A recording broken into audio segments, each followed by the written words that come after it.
Hello there, and welcome to the Sleepy Wisdom Channel. Tonight, we'll be exploring shamanism, one of humanity's oldest ways of understanding healing, spirit, and the living world. Across many cultures, the shaman was not simply a mystic. They were often a trained guide who helped people face sickness, fear, loss, and uncertainty. This work could involve rhythm and dance, ceremony and ritual, and deep attention to the unseen meaning of ordinary life. At its heart, shamanism asks a powerful question. What if healing is not only about the body, but also about restoring our relationship with the world around us? In this journey, we will look at traditions that treated nature as intelligent. We will explore why drums, songs, stories, and sacred journeys could carry such force in human life. We will also see why responsibility mattered more than spectacle. If you enjoy these gentle journeys, I invite you to like, subscribe, or share a thought below. It helps others find their way here too, one sleepy soul at a time. But for now, all you need to do is settle in. Let your shoulders relax and notice your eyes grow heavy. And as your mind begins to gently unwind, join me as we explore this ancient path together. Let's begin. Shamanism begins with the belief that reality has hidden layers. To the shamanic mind, the world is not limited to what can be measured in daylight. A stone is not just a stone. The dream is not just random noise. A sickness may carry a story. A place may hold a presence. This does not mean every tradition believed the same thing. It means many began with a similar suspicion. Ordinary life was only the surface. Beneath it were forces, relationships, messages, and patterns that most people missed. This is why shamanism can feel so fascinating today. It suggests that human beings may have spent thousands of years developing ways to read reality differently. Not as fantasy, but as a serious method of survival and meaning. Some people even wonder whether ancient shamans were early explorers of consciousness. They had no machines, no laboratories, and no modern language for the mind. Yet they built entire maps of experience from vision, trance, memory, and attention. Ancient shamans were often healers, guides, advisors, and memory keepers. In many traditional communities, a shaman was not a detached spiritual performer. Their work could touch almost every serious moment in life. When someone became ill, the shaman might be called. When a hunt failed, the shaman might be consulted. When a child had a troubling dream, people might ask what it meant. This role gave them unusual importance because they stood where practical danger met unseen meaning. They preserved stories about the land. They remembered taboos, warnings, family histories, and ritual patterns. In some places, they advised leaders before risky decisions. In others, they helped families understand loss without falling into despair. What makes this remarkable is that their authority often came from experience rather than rank. People trusted them because they had endured training, visions, hardship, or tests. To modern eyes, this can look strange, yet it shows something powerful. Long before formal institutions, communities needed people who could hold fear, memory, and mystery together. Many traditions saw illness as a disturbance in relationship. The modern mind often asks, what is wrong inside the body? Shamanic traditions often asked a larger question. What has been disrupted? The answer might involve family tension, a broken promise, grief that was never expressed, or a loss of connection with the surrounding world. This does not make the body unimportant. It means the body was seen as part of a wider field of life. A person could suffer because a bond had been damaged. A group could suffer because respect had been forgotten. A place could become troubled because people had taken without offering. This idea can sound unusual, but it is deeply practical. It treats illness as more than a private malfunction. It asks what the person has been carrying. It asks what the community has ignored. Some people today find this strangely modern because stress, isolation, and unresolved pain are now widely recognized as powerful influences on well-being. The old language was different, but the concern was real. The shaman's journey was meant to serve the whole community. A visionary experience was not usually valued because it was dramatic. It mattered because it brought something back. A message, a song, a warning, a cure, a decision. The shaman might enter trance, travel through an inner landscape, or meet beings that the community understood through its own tradition. Yet the test came afterward. Did the journey help anyone? Did it restore confidence? Did it explain danger? Did it bring peace to a frightened household? This separates shamanism from personal escapism. The shaman was not meant to vanish into private wonder. The work had a public burden. A person who claimed power without serving others could be mistrusted. In some cultures, the journey was almost like a dangerous errand on behalf of the group. The shaman went where others could not safely go. Then they returned with meaning shaped into ceremony. That returning is the key. Without it, the experience remained unfinished. Drumming could help the mind enter an altered state. A steady beat can do something surprising to human attention. After a while, thought begins to loosen its usual grip. The listener may feel time change. The body may become more aware of breath and movement. In many shamanic settings, the drum was not background music. It was a tool for crossing from ordinary awareness into a focused ritual condition. Some researchers have explored how repetitive rhythm can influence brain activity, but shamans discovered its effects without wires, screens, or instruments of measurement. They knew the beat could guide a ceremony. They knew it could hold the group together. They knew it could support the person who was entering a difficult inner state. To some people, this raises a fascinating possibility. Ancient ritual specialists may have learned how to tune consciousness through sound by observation alone. The drum was simple in appearance, yet it became a doorway through repetition, intention, and shared belief. Some shamans were chosen through dreams, sickness, or strange signs. In many traditions, nobody simply decided to become a shaman because the role sounded interesting. The calling could arrive as a crisis. A person might suffer a long illness. They might have repeated dreams that elders recognized as meaningful. They might behave in unusual ways during youth and later be guided into training. Sometimes the community interpreted these experiences as evidence that unseen forces had selected the person. This is one of the most gripping parts of the subject. A breakdown could become a doorway. What modern society might isolate or medicate without context, some older cultures might study carefully. They did not treat every disturbance as sacred. But they sometimes believed that certain ordeals carried instruction. The future shaman had to survive the event, understand it, and learn discipline from it. In that sense, the calling was not a privilege at first.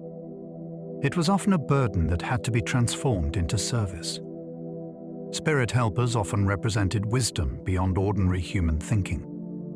In shamanic accounts, the human mind is rarely pictured as working alone. The shaman may receive help from animals, ancestors, guardians, or other presences known within that culture. These helpers are not always described as comforting. Some test the shaman. Some demand respect. Some teach through fear, humor, or strange reversal. For a modern listener, the fascinating question is not only whether such beings exist in a literal sense, it is also what they reveal about the structure of human wisdom. The person in trance might encounter knowledge as a figure because the mind understands relationship better than abstraction. Advice becomes a voice. Courage becomes an animal. Warning becomes a presence at the edge of a vision. Some people see this as psychology wearing sacred clothing. Others see it as contact with a real unseen world. Either way, the pattern is striking. Guidance often appears when the ordinary self stops pretending it knows everything. Shamanic healing focused on meaning as much as medicine. A ceremony could involve plants, touch, chant, smoke, water, or rhythmic movement. Yet the visible action was only part of the work. What mattered was the meaning carried by the action. A person who felt cursed might need more than a remedy. They might need to believe that the harmful force had been named and removed. A grieving family might need a ritual that made loss bearable. A frightened community might need order restored before ordinary life could continue. This does not replace practical care. It reveals another layer of healing that modern systems sometimes struggle to address. People need explanations they can live with. They need a way to place suffering inside a story that does not destroy them. Shamans often worked with that hidden need. Some people find this deeply unsettling because it suggests belief can influence the body and the group in powerful ways. The ceremony changed reality by changing the world of meaning around the sufferer. The natural world was treated as alive with intelligence. For many shamanic cultures, nature was not scenery. It was a community of presences. A forest could be approached with caution. A mountain could be treated with respect. An animal could be more than a resource. This worldview changed behavior because it made the human being a participant rather than an owner. To take something from the world required awareness. To ignore signs could be dangerous. To offend a place could have consequences. Some people today hear this as environmental wisdom. Others hear something even stranger. They wonder whether ancient people noticed patterns of life that modern habits have made us blind to. When everything is alive with significance, the tension sharpens. The hunter watches differently. The healer listens differently. The child learns that careless action can echo beyond the self. Whether understood spiritually or symbolically, this view offers a radical challenge. It says the world is not dead, matter waiting for human use. A shaman was never simply performing for personal power.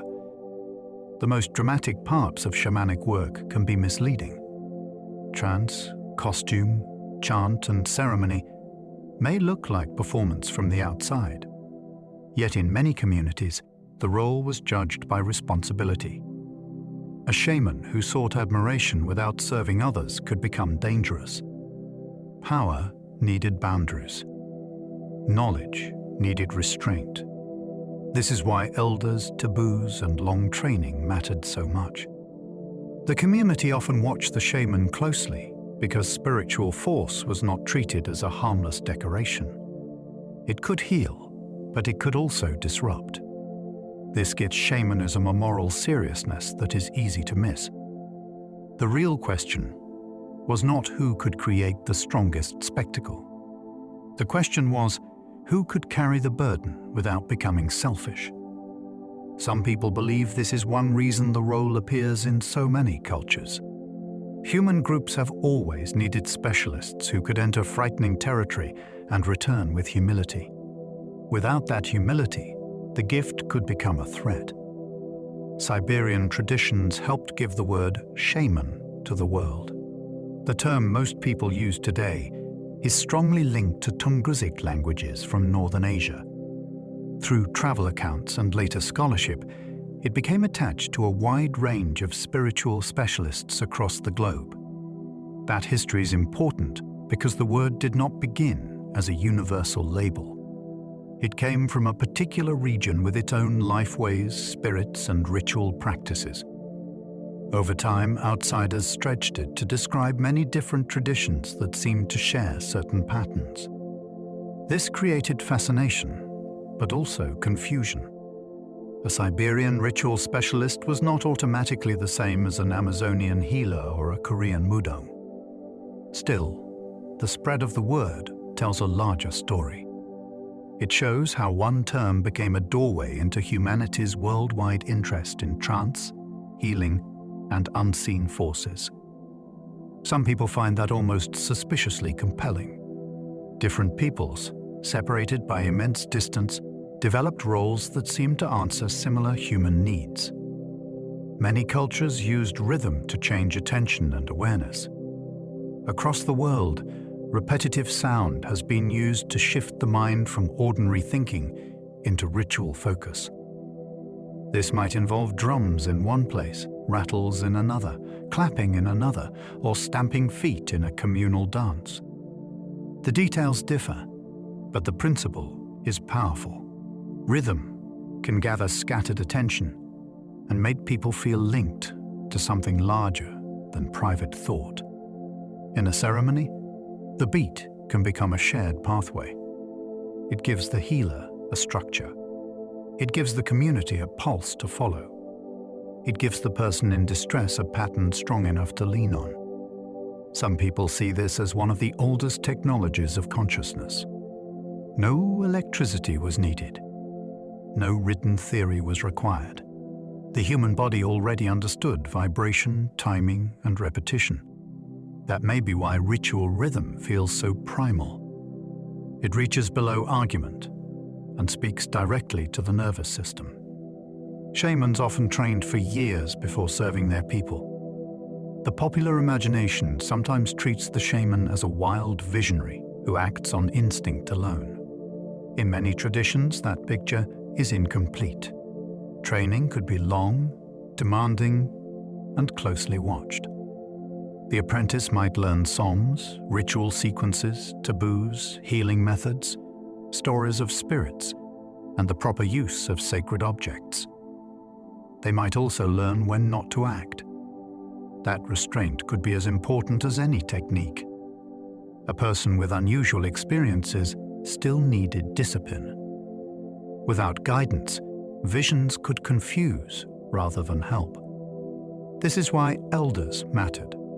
They tested the apprentice's memory, character, patience, and ability to serve without vanity. Some training was public. Some was secret. Some knowledge was transmitted through direct experience rather than explanation. The process shows that shamanism was not merely belief in strange forces. It was often a structured path of responsibility. The mystery was real to the tradition, but it still had rules. The calling was sometimes feared before it was accepted. The person marked for shamanic work might not welcome the path at all. In some accounts, the first signs could feel overwhelming. Strange dreams, unexplained illness, sudden visions, or intense sensitivity could make ordinary life difficult. Families might worry. Elders might watch carefully. The person might resist because accepting the calling meant accepting danger, discipline, and lifelong duty. This gives the shamanic story a dramatic human shape. It is not simply about power. It is about being pulled into a role that changes everything. Some people compare this to the way crisis can force a person into maturity. Others take it more literally and believe unseen powers were claiming the future healer. Either interpretation is gripping because the pattern appears again and again. The wound comes before the work. Confusion comes before knowledge. Fear comes before service. What begins as a disturbance becomes a path only when the person learns how to carry it. Ecstasy originally meant standing outside ordinary awareness. Today, the word often suggests pleasure or excitement. Its older meaning points to a stranger idea. It describes a state where a person seems to stand beyond the usual boundaries of the self. In shamanic settings, this could happen through trance, rhythm, fasting, isolation, ceremony, or intense concentration. The aim? was not entertainment. It was access. The shaman needed to perceive what ordinary awareness could not reach. This makes the word far more serious than its modern use. It suggests a temporary displacement from everyday identity. The person remains human, yet their attention is no longer arranged in the familiar way. Some people see this as a controlled crossing into the deep mind. Others believe it opens contact with realms outside the person entirely. What matters for the tradition is that the state must produce useful knowledge. Ecstasy without return was not enough. The altered state had to become guidance, healing, or protection. Some traditions believed the soul could wander, weaken, or return. This idea appears in different forms across many shamanic cultures. A person might become ill because a vital part of them had become separated through fright, grief, shock, or spiritual attack. The healer's task was to discover what had happened and help restore what was missing. To a modern listener, this may sound like myth, yet it also has a striking emotional truth. People who suffer deeply often describe feeling absent from themselves. They say they are not fully here. They say something has been lost. Shamanic language gave that experience a concrete shape. The soul could be called back. The scattered person could be gathered. Some people see this as one of the oldest ways humanity spoke about trauma. Others believe it describes an actual spiritual event. Either way, the image is unforgettable because it treats healing as retrieval. The goal is not only to remove pain, it is to bring the person home to themselves. Animal spirits often taught through qualities rather than literal speech. When a shamanic tradition speaks of an animal helper, it is easy to misunderstand the idea. The point is not always that an animal behaves like a talking human in a story. Often the animal carries a fall of intelligence shown through its nature. An eagle may suggest far-seeing attention. A bear may suggest strength and endurance. A snake may suggest renewal because it sheds its skin. Different cultures interpret animals in different ways, so the meanings are never universal. That is part of the fascination. The teachings arise from close observation of life. Ancient people watched animals with seriousness because survival depended on it. Over time, those observations became spiritual language. Some people believe this was symbolic psychology. Others see it as communication with real, non-human powers. What cannot be denied is the depth of attention behind it. The natural world became a teaching system, and every creature could reveal a different mode of being. The drum was sometimes called the shaman's horse. That phrase carries a practical idea. The beat was not just sound. It was a vehicle. In some traditions, the shaman rode the rhythm into a changed state of awareness. The body stayed in the ceremonial space, but attention traveled elsewhere. This helps explain why the drum could be treated with such respect. It was not merely an object. It had a role in the journey. The surface might be made from animal hide. The frame might come from wood. Together, these materials connected the instrument to the living world before a single beat was played. Some people find this detail astonishing because it turns a simple instrument into a map of relationship.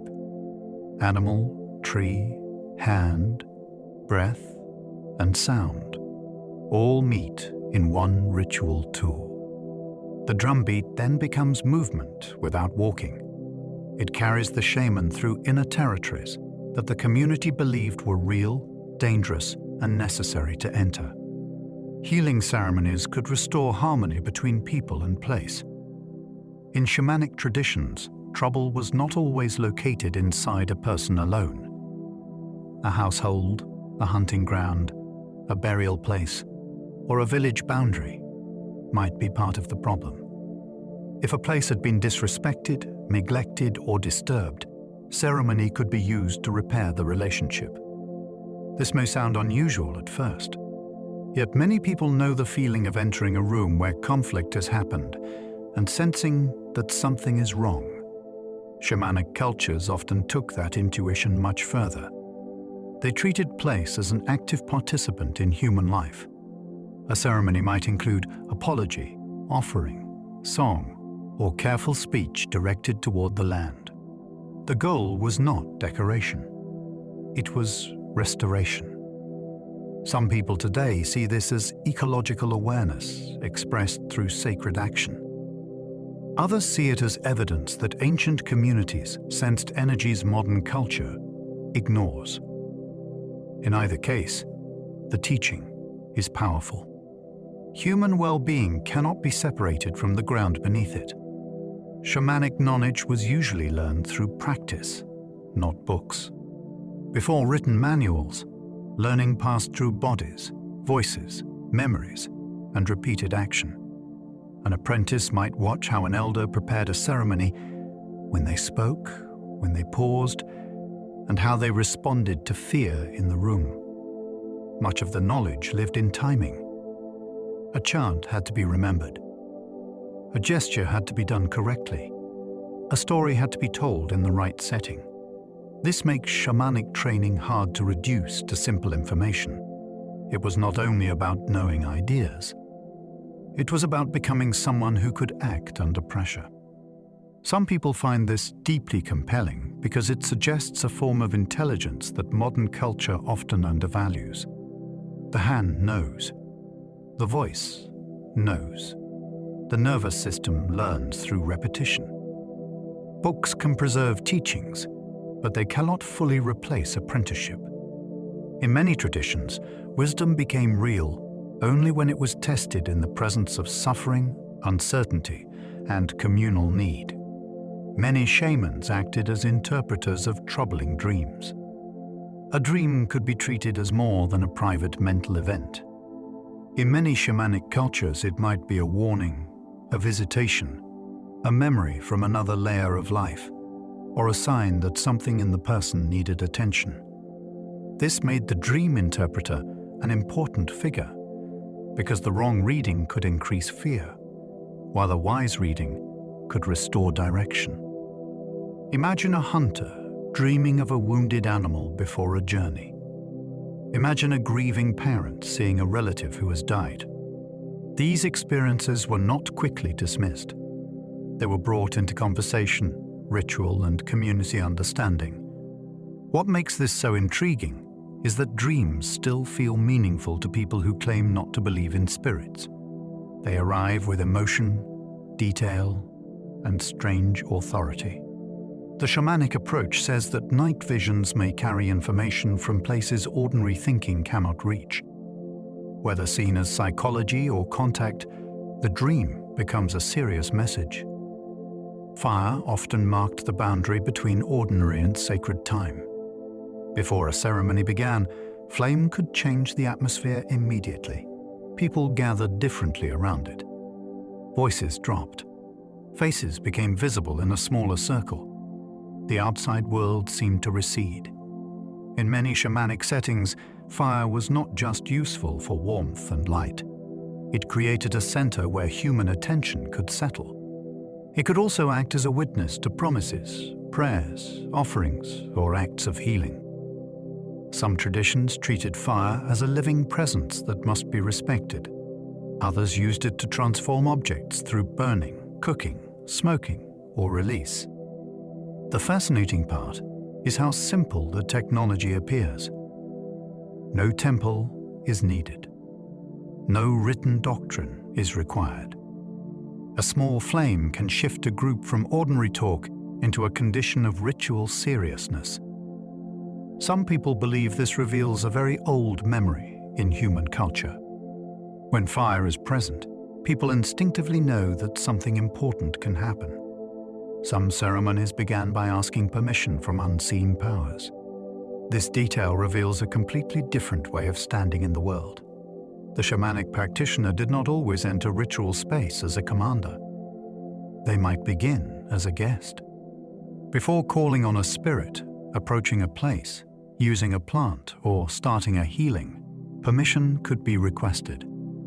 That act changes everything. It teaches that power is not taken casually. It must be approached through relationship. In some traditions, failing to ask properly could make the work ineffective or dangerous. To a modern listener, this may sound strange because modern culture often treats nature as available by default. The shamanic view asks us to imagine that the world has boundaries we cannot see. Some people find this idea thrilling because it makes ordinary action feel charged with consequence. A doorway may not open simply because someone wants it to open. Access may depend on respect, timing, humility, and the unseen rules of exchange. The shaman's costume could transform identity before the community's eyes. A ritual outfit could do far more than decorate the body. It could announce that the person wearing it was entering another role. Metal pieces might sound with movement. Animal parts might point toward special powers. Cloth, beads, hide, or painted designs could connect the wearer to ancestral stories. The community saw the transformation happen in real time. The familiar person became someone prepared to speak, listen, travel, or fight on behalf of others. This matters because ritual identity can change what people believe is possible. When a shaman dresses for ceremony, the group is not just watching clothing appear. They are watching ordinary social life rearrange itself. Some people compare this to theater, but that word can make it sound fake. In traditional settings, the transformation could be deeply serious. The costume helps shift attention, authority, and expectation. It turned the human body into a visible crossing point between worlds. Feathers often symbolized movement between earth and sky. A feather is light, but its meaning can be heavy with significance. Birds move through a region humans can see, but cannot naturally enter. That alone made them powerful teachers in many traditions. A feather could suggest vision from above, freedom from ordinary limitation, or contact with powers associated with the sky. In some ceremonies, feathers might be used to direct smoke, bless a person, or mark a connection with a particular bird. The deeper idea is that the shaman often needed to move between levels of experience. The feather became a small physical sign of that larger movement. Some people find this compelling because it shows how ancient peoples turned observation into sacred language. They did not choose symbols at random. They watched the world carefully. A bird's flight was not just beautiful. It became evidence that life could pass through spaces unavailable to the human body. Masks allowed some shamans to speak from another role. When a mask appears in ritual, the face of ordinary identity disappears. This can be unsettling because the human face is how we recognize a person. In shamanic and related ceremonial traditions, the mask could allow the wearer to embody a spirit, an ancestor, an animal presence, or a force known through story. The purpose was not simply disguise. It changed the relationship between speaker and audience. Words delivered through the mask could feel less personal and more authoritative. A warning might become easier to hear. A blessing might feel larger than the individual giving it. Some people see masks as ancient tools for controlled possession. Others view them as dramatic psychology that lets hidden truths speak safely. Either way, the effect is powerful. The mask makes a claim that the self is not fixed. Under the right conditions, a person can become a vessel for a voice the community already recognizes. Psalms were sometimes received as gifts from spirits. In some shamanic accounts, a psalm was not composed in the ordinary sense. It arrived through dream, illness, solitude, initiation, or contact with a helper beyond human sight. The person did not feel like an author. They felt like a receiver.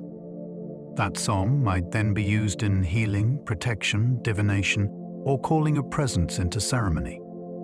This gives music a force that is hard to explain through entertainment alone. A ritual song could carry authority because its origin was believed to be more than personal invention. It belonged to a relationship between worlds. Some people find this idea astonishing because melodies can affect the body so directly. A few notes can calm fear, summon memory, or change the emotional temperature of a room. Shamanic traditions took that power seriously. They treated certain songs as living tools. To sing them incorrectly, casually, or without permission could be seen as a serious mistake. A healing chant could be considered medicine in sound. A chant may look simple from the outside, yet repetition can create a remarkable effect. The words become less like ordinary speech and more like a patterned force. In some traditions, the healer's voice was believed to carry power into the body of the sufferer. The sound could call back strength, drive away harmful influence, steady fear, or guide the mind toward release. The interesting point is that the chant did not always need complex language. Tone, rhythm, breath, and intention mattered. The patient heard that someone was working for them. The community heard that the crisis had been named. The healer heard their own focus deepen as the chant continued. Some people today might describe this through the nervous system. Others would say the vibration itself touches unseen reality. Shamanic practice often refuses to separate those possibilities. It treats sound as action, not ornament. The voice becomes an instrument of repair. Shamans often worked at the edge of uncertainty and crisis. The shaman was rarely needed when life felt safe and simple. Their work became urgent when ordinary explanations no longer satisfied anyone. A child would not recover. A season went wrong. A family was haunted by fear. A leader faced a dangerous choice. In those moments, people needed more than information. They needed someone who could enter the unknown without being destroyed by it. That is one reason the role can feel so dramatic. The shaman stood where confusion gathered. They gave shape to the invisible pressure around an event. They might conduct a ritual, read signs, seek counsel from spirits, or uncover a hidden cause. The modern world still has moments like this, even if it uses different language. When certainty collapses, people look for interpreters.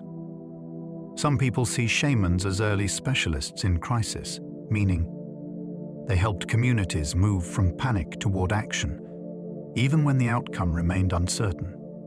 Communities did not always separate religion from daily survival. In many traditional settings, spiritual practice was not something added after practical life was complete. It was woven into hunting, healing, weather concerns, childbirth, migration, conflict, and death. This is difficult for modern people to grasp because we often divide life into categories. Work is one thing, belief is another, medicine is another. For shamanic cultures, those boundaries could be much thinner. A failed hunt was not only a food problem, it could also be a relationship problem with animals or spirits. A sickness was not only physical, it might involve social or sacred imbalance. This made ceremony part of survival strategy. It also meant the shaman's work could not be reduced to superstition in the simple sense. It answered real pressures faced by real communities. Some people find this worldview compelling because it treats life as one connected field. Nothing important happens in isolation, and every serious action has more than one meaning. Some Arctic shamans sought guidance for hunting and weather. In harsh northern environments, survival could depend on decisions made under extreme uncertainty. Where would animals move? Would the ice hold? When should a group travel? A shaman might be asked to seek knowledge beyond ordinary sight, because the stakes were immediate. This was not abstract spirituality. It was practical pressure at the edge of life. In some Arctic traditions, the relationship between humans and animals carried deep moral weight. The success of a hunt could depend on respect, correct behavior, and proper ritual conduct. Weather also mattered in ways that are hard to imagine from comfortable modern life. A sudden change could trap people or destroy plans. Some people find it fascinating that spiritual specialists were consulted for such concrete concerns. It suggests that ancient knowledge systems were not simply about the afterlife or distant mystery. They were also about tomorrow's danger, tonight's hunger, and the fragile line between survival and disaster. Mongolian shamans often honored ancestral spirits through formal rituals. Ancestry can be more than family history. In Mongolian shamanic traditions, ancestral spirits may be approached as active presences with influence, memory, and authority. A ritual can become a meeting point between the living and those who came before. The shaman may call, honor, negotiate, or seek help from these presences. This gives the past a living force. The dead are not simply gone. They remain connected to the well-being of descendants. That idea changes how a person understands identity. You are not only an individual moving through time. You are part of a long chain of obligations and protection. Some people find this deeply powerful because modern life often treats the past as information rather than relationship. In ancestral ritual, memory becomes active. A forgotten duty may matter. A family wound may need attention. A blessing may come from someone no longer visible, but still regarded as close. Korean Mudan have performed public ceremonies for blessing and release. The Korean Mudan offers one of the most vivid examples of living shamanic practice. Ceremonies known as gut can involve music, costume, dance, offerings, and spoken communication with spirits. These events are often not hidden away in private imagination. They can be public, social, and emotionally intense. A family may seek help with misfortune, illness, business, grief, or an unsettled spirit. The Mudan moves through ritual roles that can feel theatrical to an outsider, but the purpose is serious. Pain is brought into a shared space where it can be addressed through performance, belief, and communal attention. What makes this especially interesting is the mixture of ancient pattern and modern setting. Such ceremonies have survived alongside rapid industrial growth, global media, and contemporary city life. Some people see this as proof that old spiritual needs do not disappear when societies modernize. They simply find new ways to remain visible.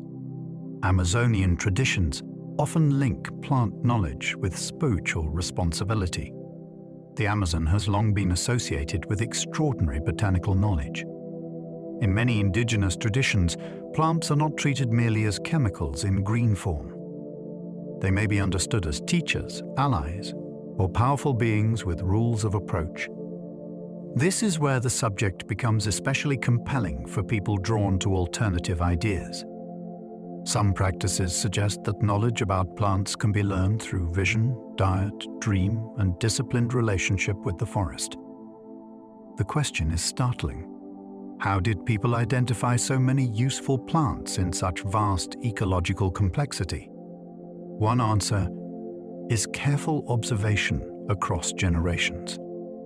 Another, held within certain traditions, is that the plants themselves can instruct.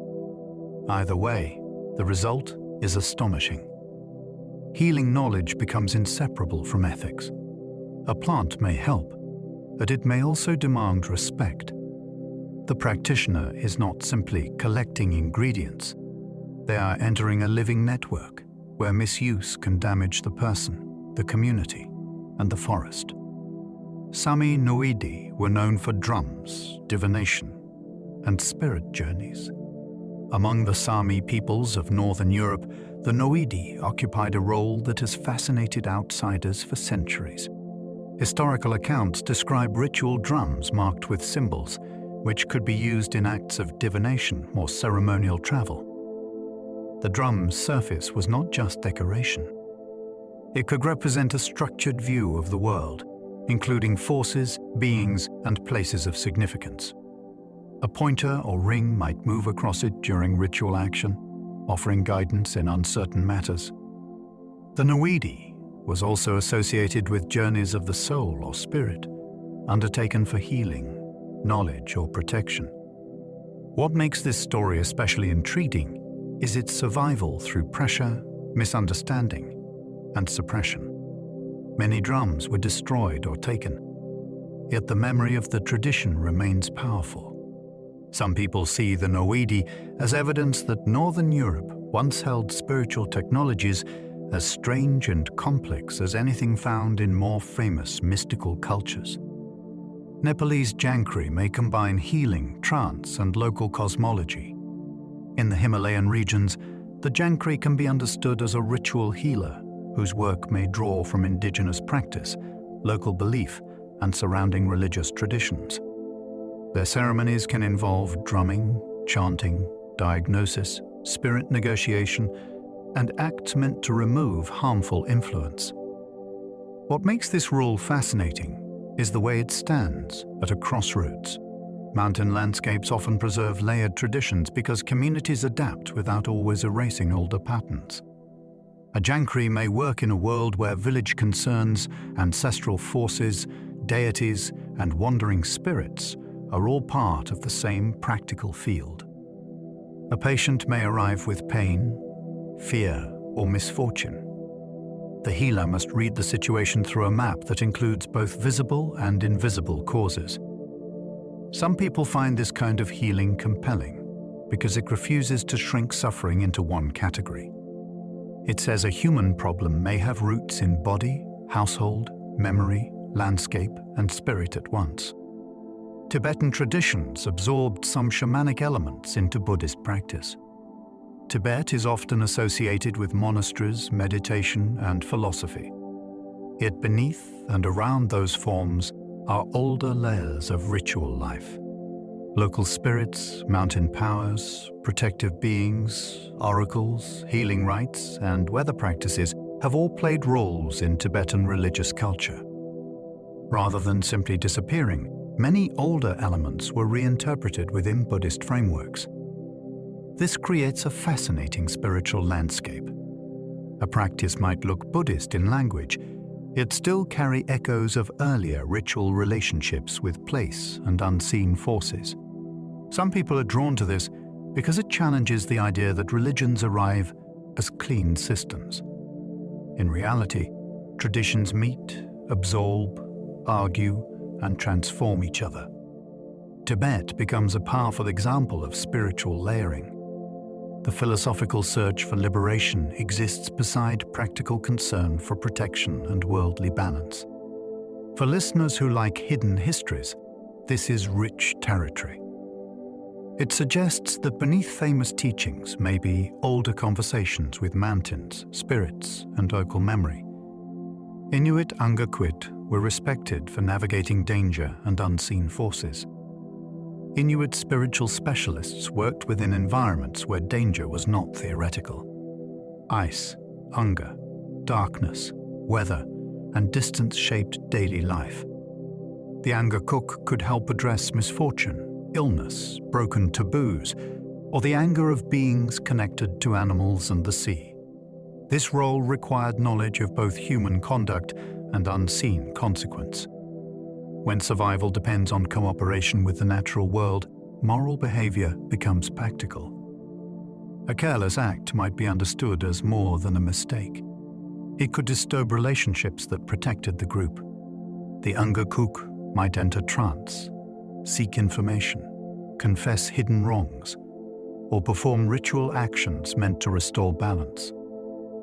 Some people find these traditions powerful because they reveal a worldview built under pressure. There is no room for empty speculation when the environment is unforgiving. Every belief must help people endure. The unseen world in this setting is not distant. It is woven into the next journey across dangerous ice. The San healing dance can involve powerful communal trance. Among San peoples of southern Africa, healing dances have been described as events where the whole group may participate through clapping, singing, and movement. Certain healers enter intense states in which healing power is believed to awaken and move through them. This is not a lonely performance by a separate specialist. It can be a collective act where the community helps create the conditions for transformation. The atmosphere may build through repetition until ordinary awareness shifts. Healers may tremble, sweat, or experience great strain as they work to draw out sickness or harmful influence. What makes this remarkable is the communal intensity. Healing is not hidden behind a closed door. It happens in shared sound and shared effort. Some people see this as one of the most ancient windows into human spirituality. It suggests that before temples and written scriptures, people may have known how to use rhythm, movement, and group focus to confront suffering together. Some Andean specialists work through offerings to mountains and earth. In Andean traditions, certain ritual experts may make offerings to powerful beings associated with mountains and the living earth. These offerings are not empty symbols. They are acts of relationship. The mountain may be approached as a presence with authority over weather, fertility, protection, or local well-being. The earth may be treated as a giver who must not be taken for granted. A carefully prepared offering can include food, leaves, or other valued items arranged with intention. The point is reciprocity. Human beings receive life, so they respond with respect. This is one of the clearest challenges to modern extraction thinking. The land is not a warehouse. It is a partner with memory and force. Some people find the idea deeply intriguing because it makes geography spiritual. A peak on the horizon is not just scenery. It can become a being that watches over the community and expects the relationship to be maintained. Shamanic traditions often began with relationship, not belief. Modern people often ask what a tradition believes. Shamanic worldviews often begin somewhere more practical. How should a person relate to animals, ancestors, places, spirits, illness, and the living community? Belief matters, but relationship comes first because it shapes action. You ask permission. You give thanks. You observe signs. You repair harm. You follow rules inherited from those who came before. This makes shamanism less like a list of doctrines and more like a way of behaving inside a crowded universe. The universe is crowded because humans are not alone in it. Seen and unseen presences have claims. This can feel startling because it reverses the modern assumption that the individual stands at the center. In these traditions, the person is part of a web of obligations. Some people are drawn to this because it feels like a missing piece in contemporary life. It says, wisdom begins when the world stops being treated as an object. A sacred landscape could function like a living library. For many traditional communities, knowledge was not stored only in spoken stories or ritual objects. It could be stored in the land itself. A hill might remember an origin event.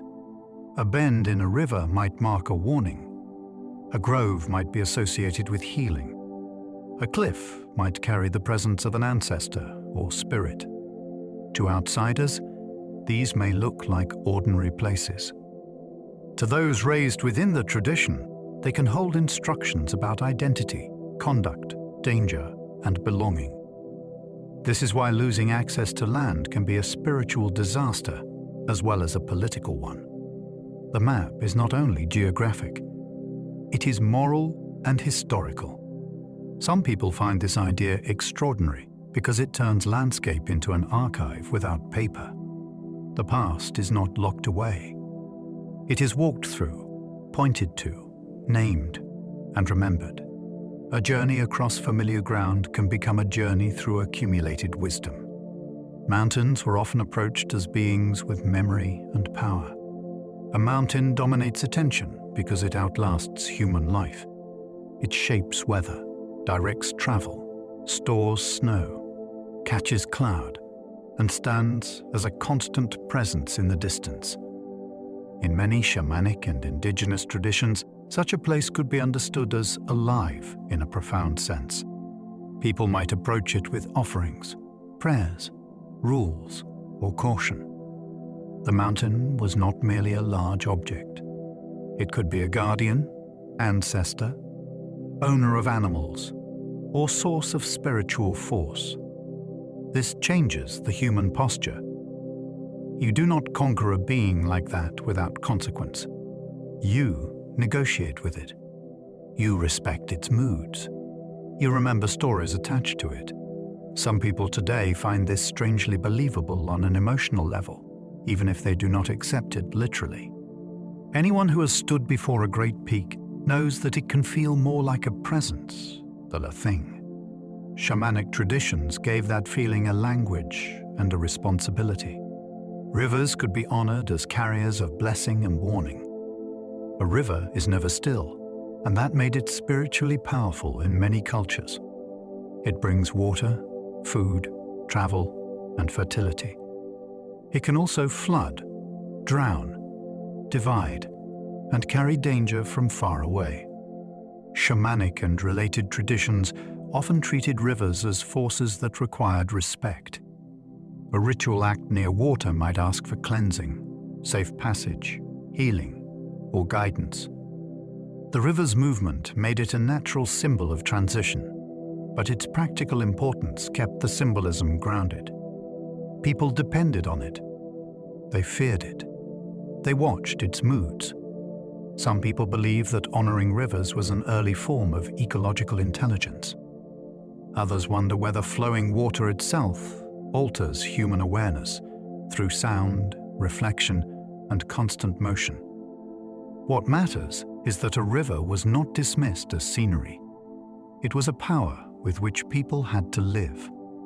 To understand the river was to understand something essential about time, change, and dependence. Stones sometimes served as witnesses, helpers, or ritual anchors. To a modern eye, a stone may seem lifeless. In many shamanic settings, that assumption would feel shallow. Stones endure. They remain after generations pass. They carry weight, place, and silence. This made them suitable for ritual use as markers, seats of presence, protective objects, or containers of power. A stone might be chosen because of its shape, location, history, or the experience someone had near it. It could witness a promise, hold an offering, or help focus a ceremony. Some people find this idea fascinating because it suggests that matter itself can become meaningful through relationship. The stone does not need to move in order to matter. Its power lies in staying. In a world of human change, it offers continuity. For those drawn to hidden possibilities, the thought becomes even more provocative. Perhaps ancient people were not worshipping rocks. Perhaps they were recognizing that certain places and objects gather attention until they become spiritually charged. Trees were often seen as bridges between worlds. A tree is rooted below ground, stands in the human world, and reaches upward into the sky. This structure made it one of the most powerful natural symbols in shamanic thought. Some traditions imagined a cosmic tree that connected different levels of reality. Others treated particular trees as sacred presences, meeting points, or sources of protection. The fascination here comes from how concrete the image is. You do not need abstract theology to understand it. The tree shows connection through its own body. Hidden roots draw from the dark. The trunk stands where people can touch it. Branches hold birds, leaves, wind, and fruit.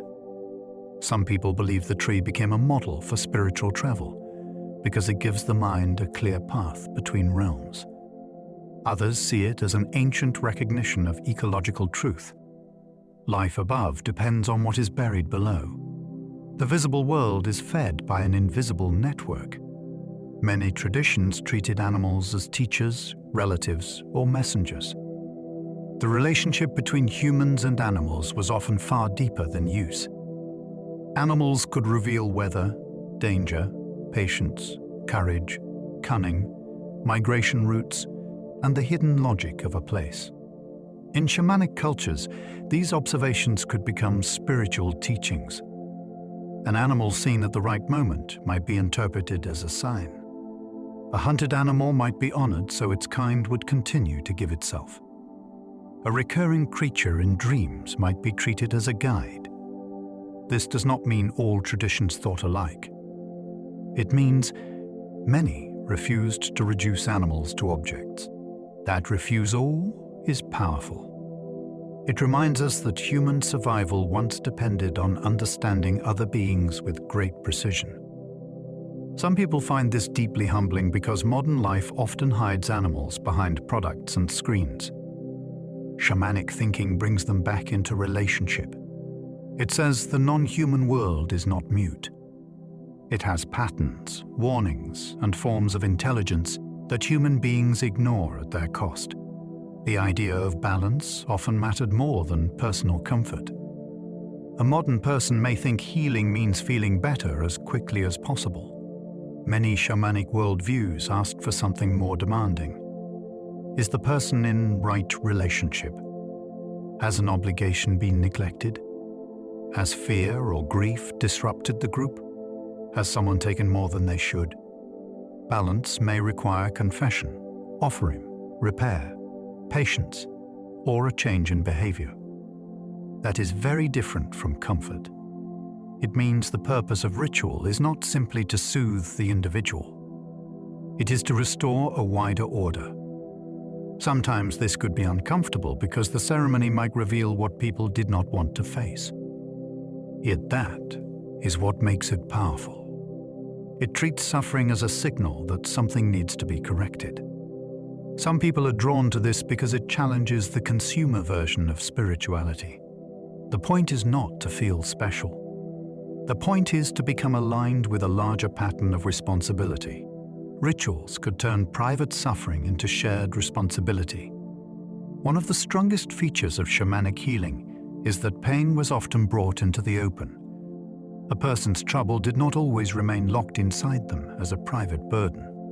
The community might gather, listen, sing, witness, or participate. That changed the emotional structure of suffering. The person was no longer alone with the unknown. Others helped hold the crisis through ritual form. This can be astonishing to modern people because many now suffer in isolation.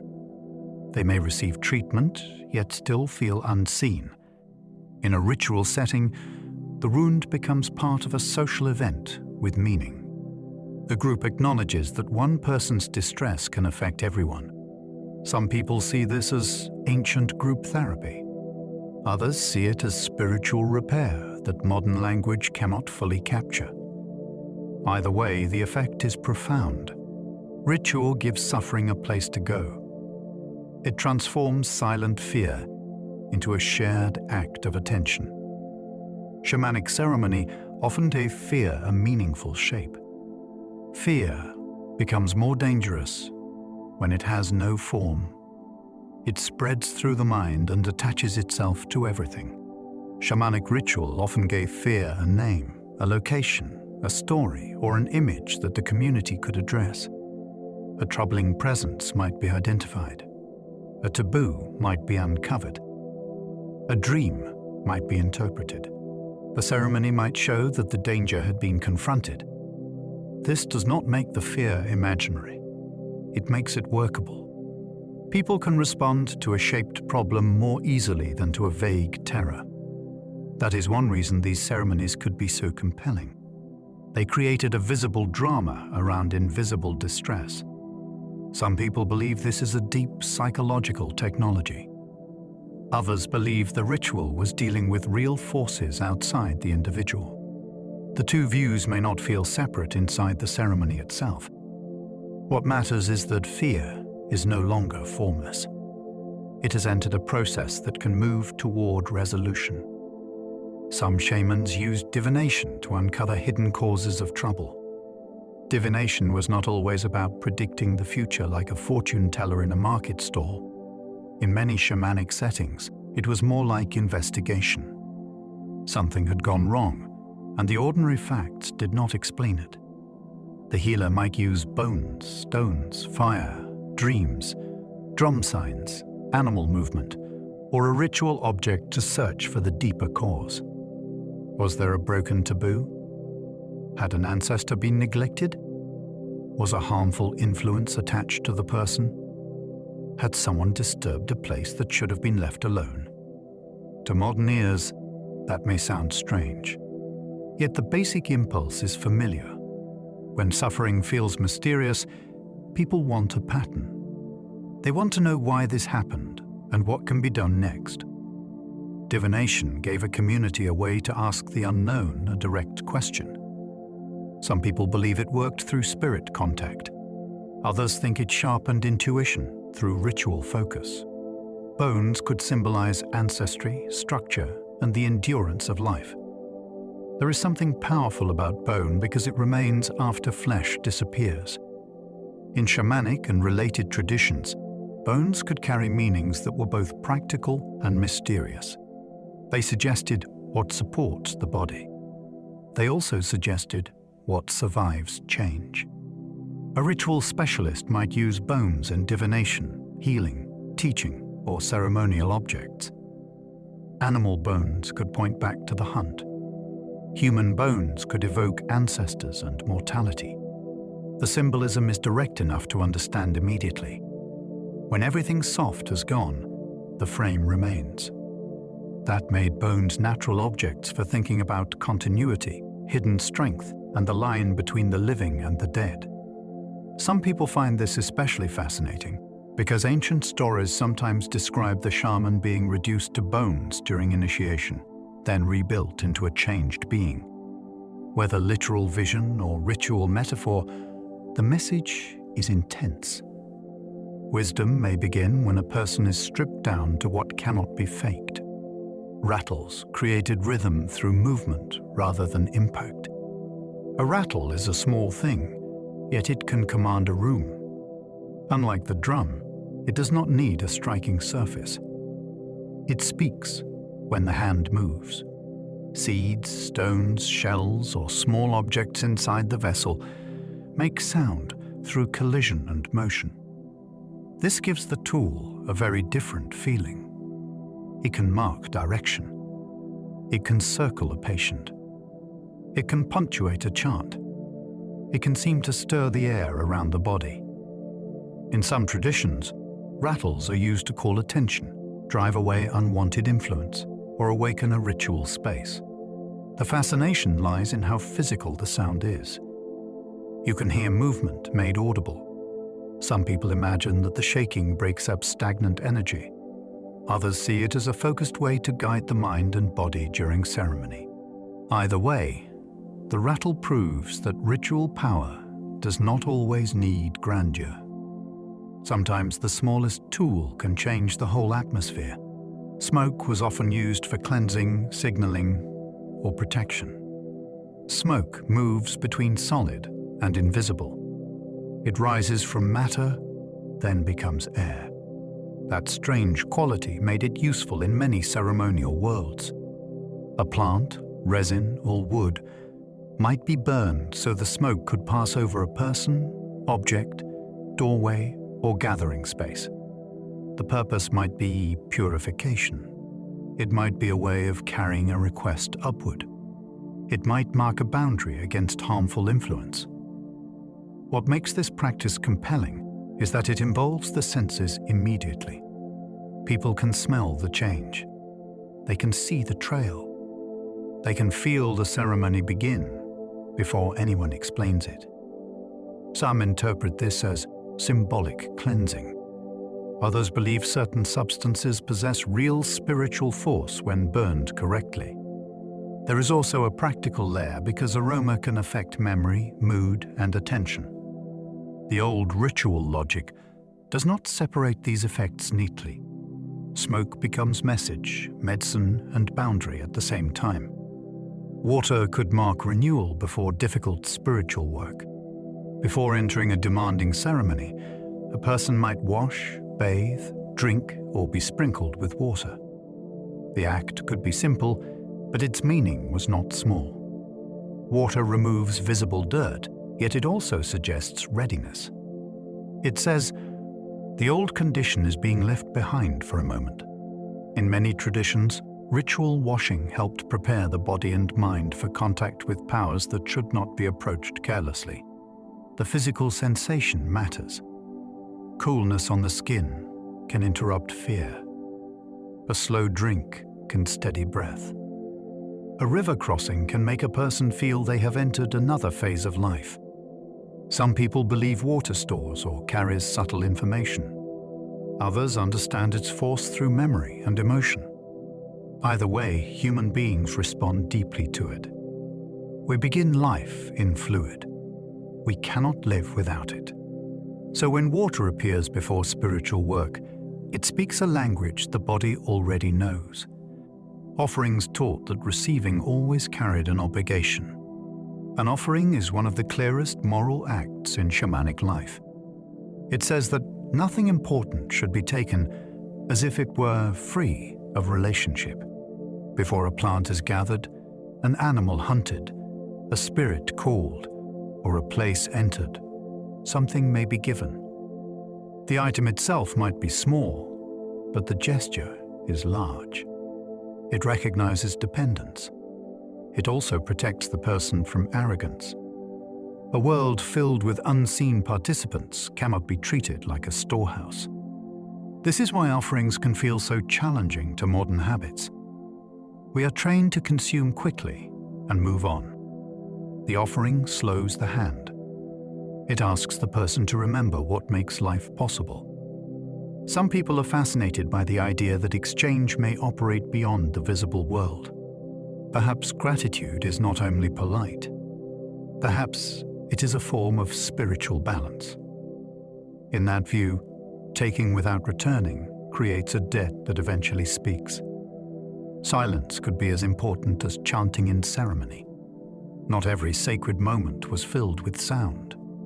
A pause could hold power because it forced everyone to listen differently. After a chant stopped, the room might feel more alert. After a question was asked, silence could let the answer arise without being chased. In some ritual settings, the healer needed stillness to sense a change in the patient, the fire, the weather, or the inward state of the group. This kind of listening is not empty. It is active. It asks the body to stop performing and begin noticing. Some people who love dramatic mystery sometimes overlook this quieter technology. Yet it may be one of the deepest. A sudden stillness can reveal fear, expectation, resistance, or trust. It can make a tiny sound feel meaningful. It can make a person aware of thoughts they normally outrun. In shamanic work, silence was not a gap in the ceremony. It could be the place where the ceremony turned. Dreams were sometimes treated as real events with consequences. A person could wake from a powerful dream and find that the community took it seriously. The dream might require a ritual response, an offering, a warning, or a change in behavior. This is a very different attitude from treating night experience as meaningless brain static. In some shamanic cultures, what happened during sleep could affect waking life because the sleeper had entered another kind of reality. They may have met a dead relative, received a song, encountered a harmful force, or been called toward training. The fascinating part is how this changes the status of the dreamer. They are not just someone who imagined something. They may be someone who traveled, received, risked, or witnessed. Some people today still know this feeling. A dream can follow you for years, It can change your choices. It can reveal a truth you were avoiding. Shamanic traditions simply refused to pretend that such experiences were harmless shadows. Night often created the right atmosphere for visionary work. Darkness changes the way human beings perceive the world. Edges soften. Sounds become more important. The imagination grows stronger because ordinary visual certainty is reduced. In many shamanic contexts, nighttime was suited to ceremony because it naturally separated the group from routine labor and social distraction. The mind became more available to unusual experience. Fire, chant, and movement had greater force against the dark. The sky itself could feel like an opening above human concerns.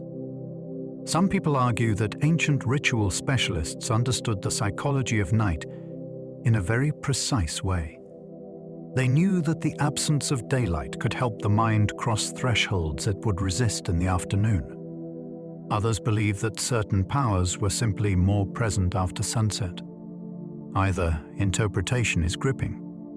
Night is when the ordinary world loses some authority. For a healer or seer, that loss of ordinary authority could become an opportunity to seek what daylight hides. Some initiations involved symbolic death, followed by a changed life. A future shaman might experience visions of being torn apart, swallowed, burned, reduced to bones, or taken into another realm. These descriptions can sound frightening, but they often carry a profound structure. The old self cannot do the work. It must be broken down and remade. After such an ordeal, the person returns with a different relationship to fear, pain, and invisible reality. Many cultures have initiation rites that involve leaving one identity behind, but shamanic accounts can be especially intense because the transformation happens in the depths of the visionary body. Some people see this as an ancient map of psychological rebirth. Others believe it records real encounters with forces that remake the soul. Either way, the lesson is unforgettable. The healer must know disintegration from the inside. Only then can they stand beside others who feel their own lives falling apart and say, in effect, there is a way back.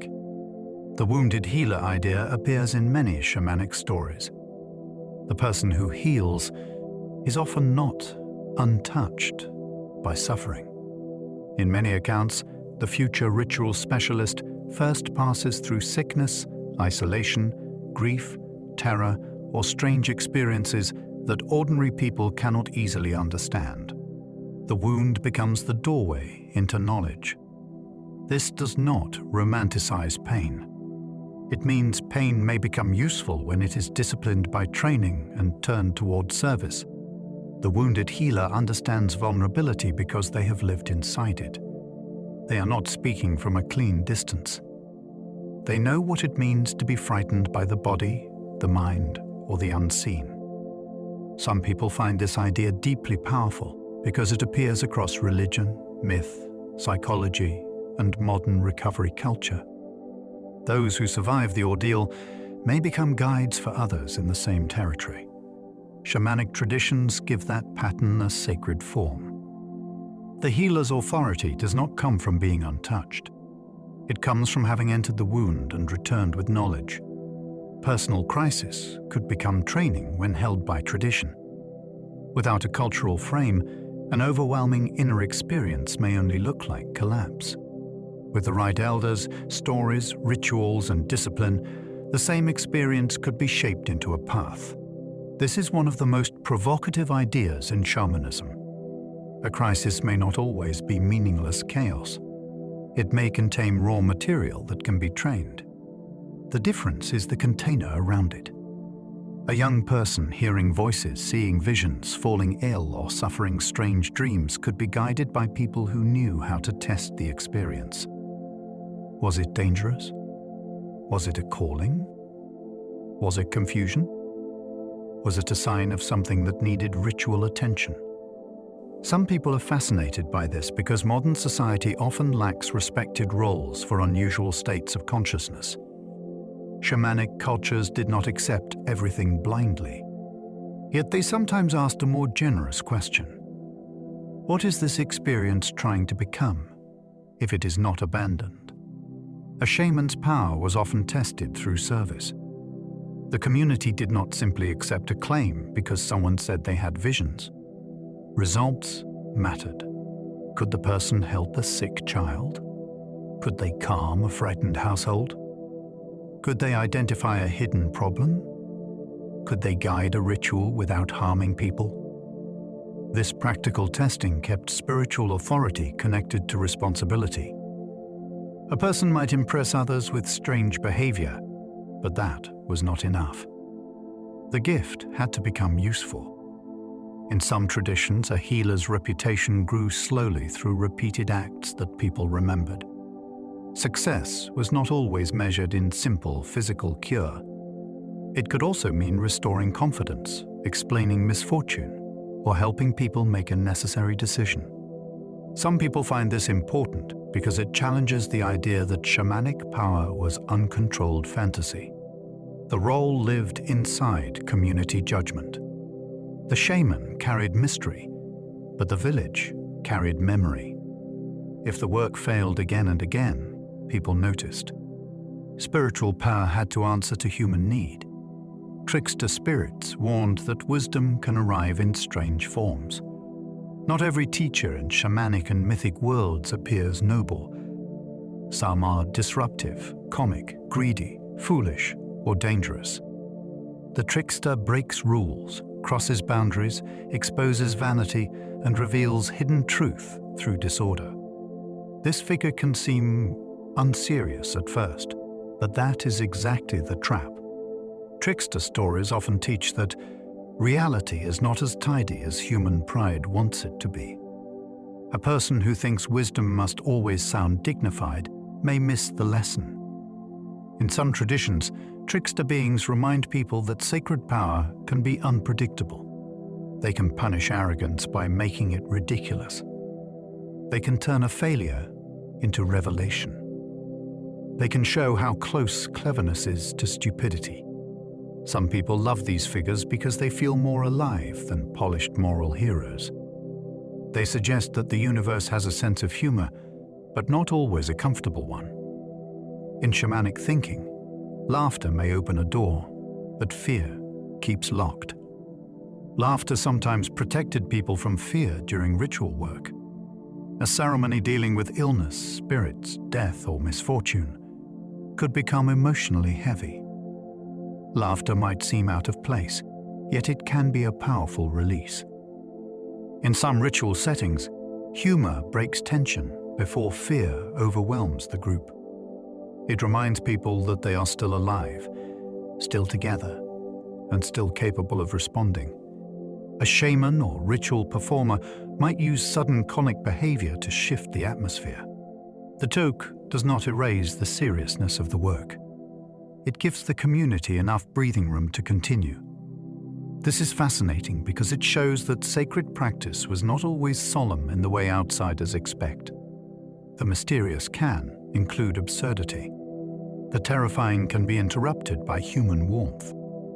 Some people believe laughter changes energy in a room. Others describe it as nervous system release. Both ideas point to the same observation. When people laugh together at the right moment, fear loses part of its control. Taboos helped guard ceremonies from careless or selfish use. A taboo can look like superstition until you notice what it protects. Certain foods, words, behaviors, places, times, or people might be restricted before and after ritual work. These rules trained attention. They marked the ceremony as serious. They also prevented people from treating sacred power as casual entertainment. In shamanic traditions, the wrong action at the wrong time could be believed to weaken the work or invite danger. Even when the rule seems strange from outside the culture, its function may be clear. It creates discipline. It slows impulse. It tells the participant that they are entering a condition with consequences. Some people find this important because modern seekers often want powerful experiences without boundaries. Traditional systems usually did not think that way. A doorway may require rules because what lies beyond it is not considered harmless. The taboo says that access and responsibility belong together. Without restraint, curiosity can become a form of disrespect. Secrecy often protected sacred knowledge from misunderstanding. Not everything was meant to be explained to everyone. In many shamanic cultures, certain psalms, names, methods, stories, or ritual details were guarded.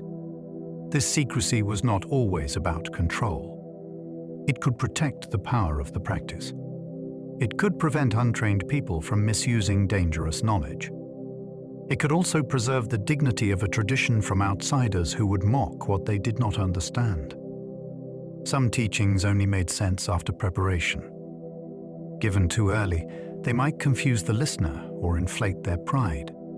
This is a difficult idea for the modern world because we tend to think access is always good. Shamanic traditions often say, access without readiness can be harmful. Some people find that thrilling because it suggests hidden layers of instruction behind public forms. What is shown in a ceremony may not be the whole thing. The deeper knowledge may live in silence, apprenticeship, and trust earned over time. Apprentices learned by observing details that outsiders might miss. A visitor might remember the dramatic moment of a ceremony. The apprentice watches everything before and after it. How does the elder prepare the space? Which object is handled first? When does the voice become softer? How is a frightened person approached? What happens when a sign appears that nobody expected? This kind of learning is slow because the knowledge lives in timing, judgment, and presence. It cannot be reduced to a simple instruction list. The apprentice must notice what changes in the room and what remains unsaid. In many traditions, this is how the real craft is transmitted, not only through words, but through attention trained over years. Some people find this fascinating because it resembles the way masters of any difficult art teach what cannot be fully explained. The outsider sees mystery. The apprentice sees pattern. Eventually, if they are patient enough, the pattern begins to move through their own hands and voice. Memory mattered because many traditions were passed on orally. When a culture relies on speech, song, and performance, remembering becomes sacred work. A shaman or elder might hold stories of origin, ritual sequences, healing chants, spirit names, genealogies, warnings, and practical knowledge about the land. Losing such memory could mean losing a path through crisis. This makes oral tradition far more impressive than many modern people realize. Without books, a person had to carry knowledge inside the body and voice. Repetition, rhythm, melody, and ritual structure helped preserve it. The ceremony became a living archive. Every performance refreshed the memory of the group. Some people are astonished by how much information oral cultures can protect across generations. It challenges the assumption that writing is the only serious storage system. In shamanic worlds, memory could be trained until it became a kind of power. To remember correctly was to keep faith with the dead and to protect the living from forgetting what mattered. Repetition helped ceremonies become reliable paths into altered awareness. A ritual does not always become powerful by adding new surprises. Sometimes it becomes powerful by repeating the same sound, gesture, phrase, root, or sequence until the mind recognizes the path. This is one reason ceremonies often follow established forms. Repetition reduces confusion. It tells the body what kind of attention is needed. It also allows participants to go deeper because they're not busy wondering what comes next. The pattern carries them. In shamanic work, repeated action may guide a healer into trance, help a patient surrender fear, or help a community move together through a difficult emotional process. Some people view this as an ancient method for shifting consciousness. Others believe the repetition calls spiritual forces through recognizable signals. The interesting point is that both views respect pattern. A ceremony can be like a trail through dense forest. It works because others have walked it before, and the steps are remembered. Some shamans navigated worlds through a cosmic tree. The cosmic tree appears in many forms, but the basic idea is stunning. Reality is imagined as connected by a living vertical axis. Below are hidden depths. Around us is the human level. Above are powers associated with height, vision, or divine order. The shaman may travel along this structure in trance or story, moving through levels that ordinary people cannot safely cross. What makes the image so gripping is that it is both simple and vast. Everyone understands a tree. Yet this tree becomes a map of existence. Some people see it as a symbolic diagram of the mind. Roots suggest the unconscious. Branches suggest expanded awareness. Others believe it preserves memory of actual spirit travel known to ancient specialists. The image also appears close to world pillar and sacred mountain traditions, which raises a fascinating possibility. Across cultures, humans may have repeatedly imagined reality as something that can be climbed, entered, and navigated. Other traditions imagined upper, middle, and lower realms. A three-level universe appears in many shamanic descriptions, though the meanings vary greatly from culture to culture. The middle realm often concerns ordinary life and its hidden side. The upper realm may involve sky beings, teachers, or distant powers. The lower realm may contain ancestors, animal forces, tests, or sources of healing knowledge. These are not always moral categories. Higher does not automatically mean good, and lower does not automatically mean evil. That is a modern misunderstanding. The deeper idea is that reality has regions with different rules. A trained traveler must know where they are going and how to return. Some people find this concept fascinating because it resembles a map of consciousness. Everyday awareness is only one zone. Memory, instinct, dream, and vision may occupy others. Whether treated as spiritual geography or inner architecture, the three-realm pattern gives the unknown structure. It says the invisible is not random. It has pathways. The underworld was not always a place of punishment. Modern listeners often hear underworld and immediately think of torment. Many shamanic and ancient traditions were more complex.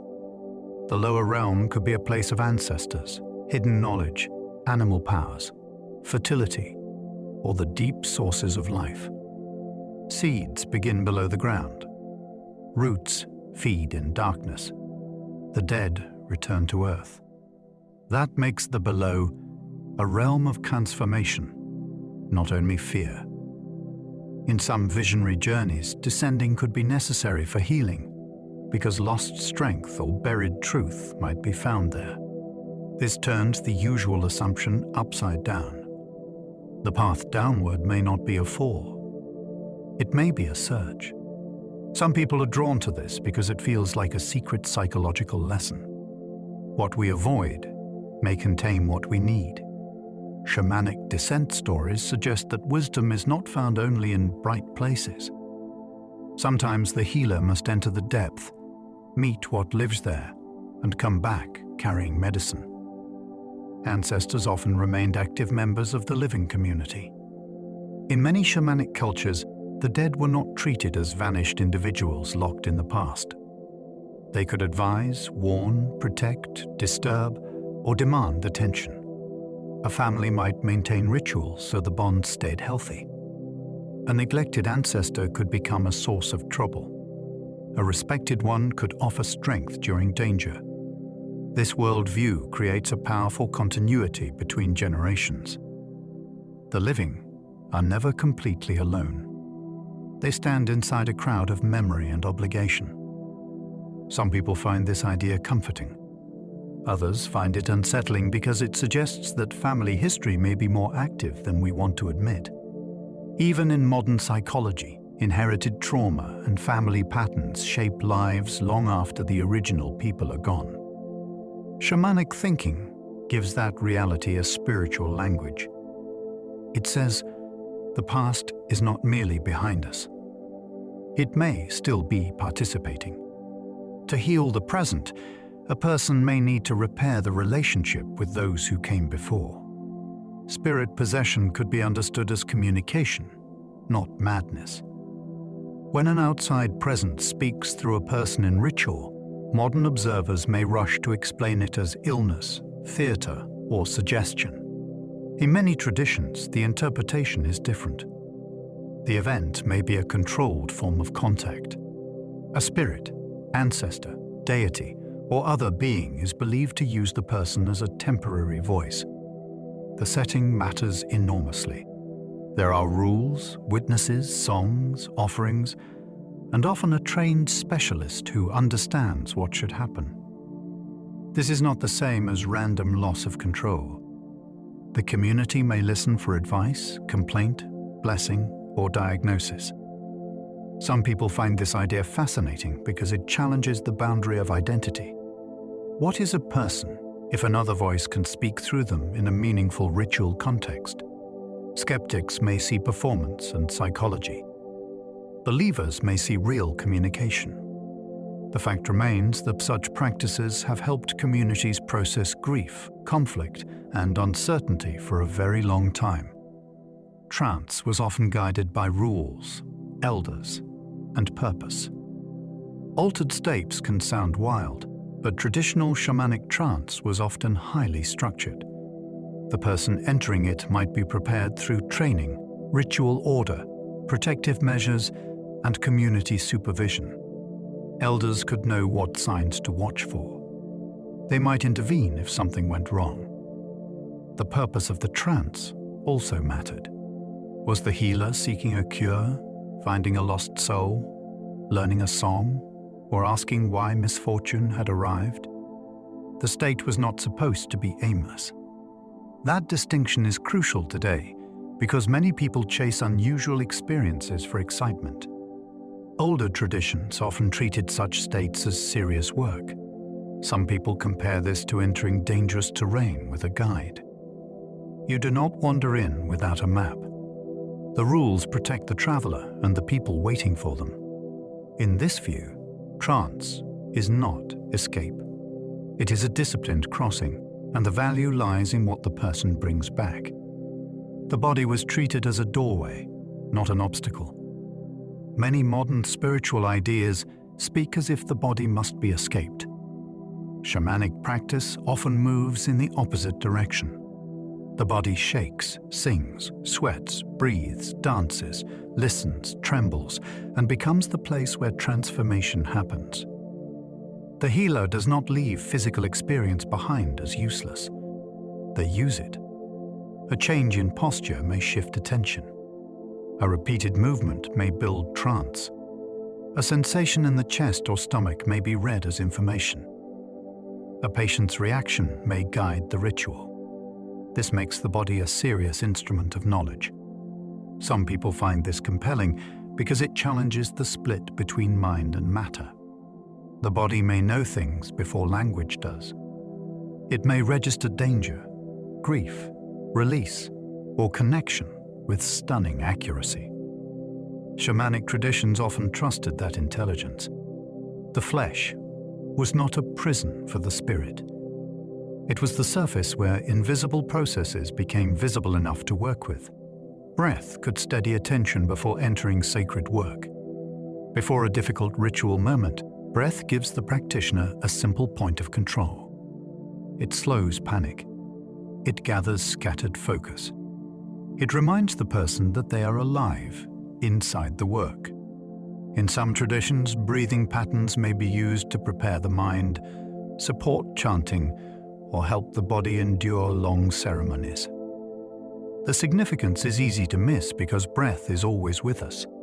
Yet that is exactly why it matters. It is ordinary enough to be available and deep enough to alter awareness. A shamanic healer entering a demanding state cannot rely only on belief. They need a body that can hold attention under pressure. Breath becomes the bridge between intention and action. Some people see this as nervous system regulation. Others treat breath as a carrier of life force. Those explanations may use different language, but both point to the same mystery. The invisible movement of air can change the visible human being. Dance helped transform knowledge into movement and presence. In shamanic ceremony, understanding is not always spoken. It can be enacted through the whole body.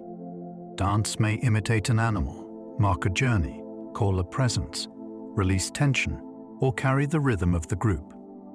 The movement can communicate what words would flatten. A healer may step, turn, stamp, sway, or circle in ways that show the work unfolding.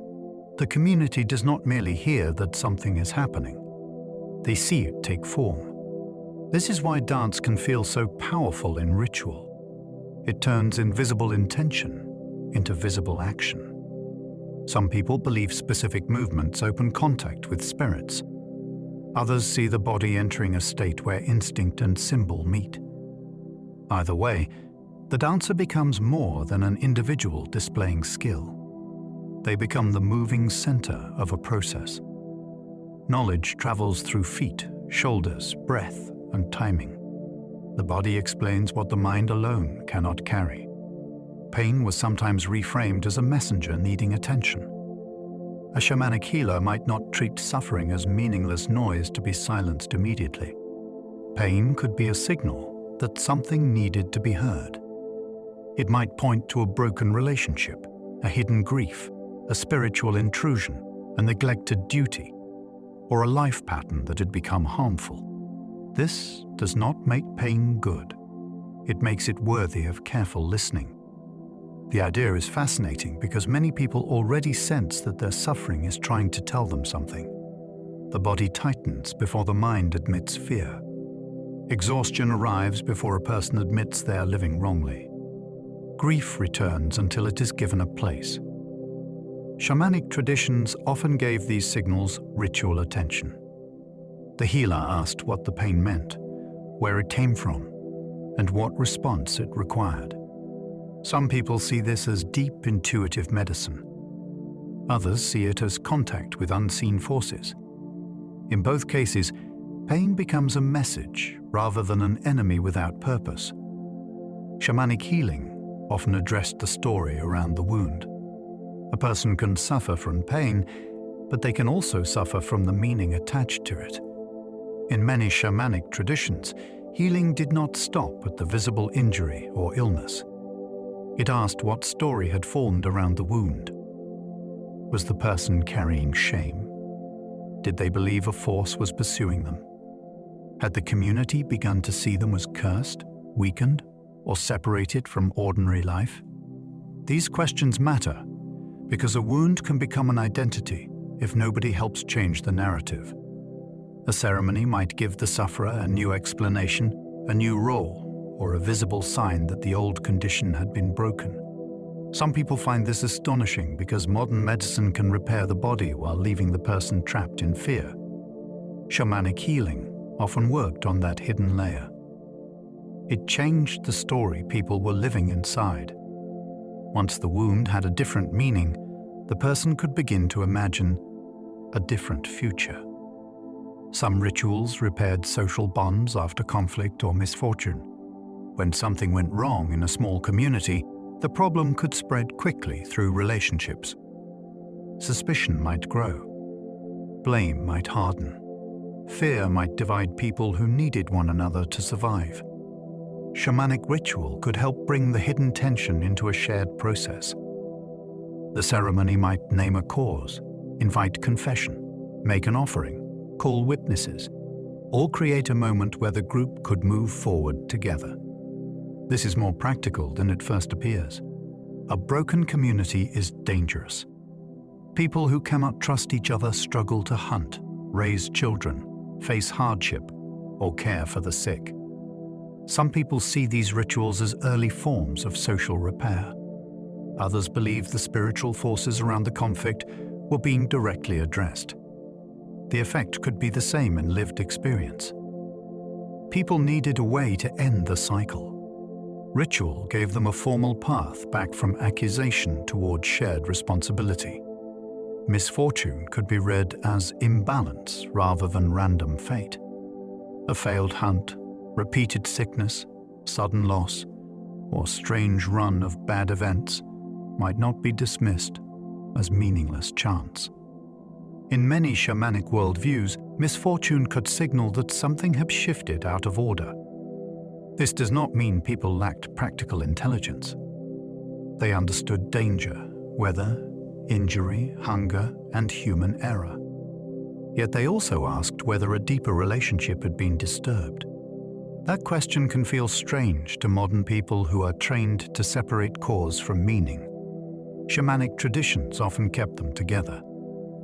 Bad luck might reveal a neglected ancestor, a broken promise, a damaged place, or a force that needed ritual attention. Some people find this idea captivating because it makes life feel charged with pattern. Nothing is merely random debris. Everything may be telling us something, if we know how to listen. The risk is paranoia. The wisdom is responsibility. Misfortune becomes a call to examine how life is being lived. Curses were often understood as broken relationships with force. A curse was not always imagined as a theatrical spell thrown by a villain. In many traditional worlds, harmful power could move through envy, anger, taboo breaking, insult, grief, or contact with dangerous beings. The key idea was relationship. Something had gone wrong between people, spirits, ancestors, or places, and that wrongness had become active.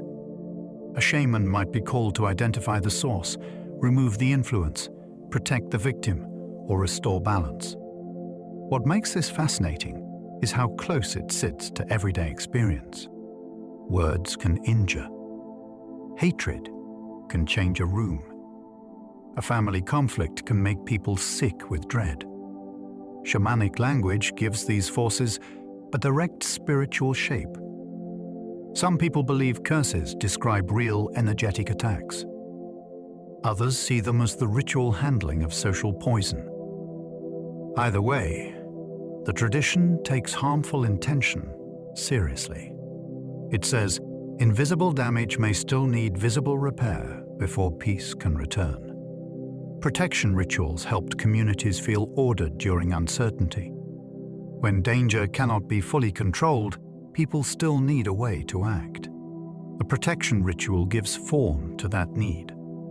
Before travel, birth, hunting, healing, or a difficult season, a shaman or ritual specialist might mark boundaries, call guardians, use smoke, chant, objects, signs, or offerings to create a field of safety.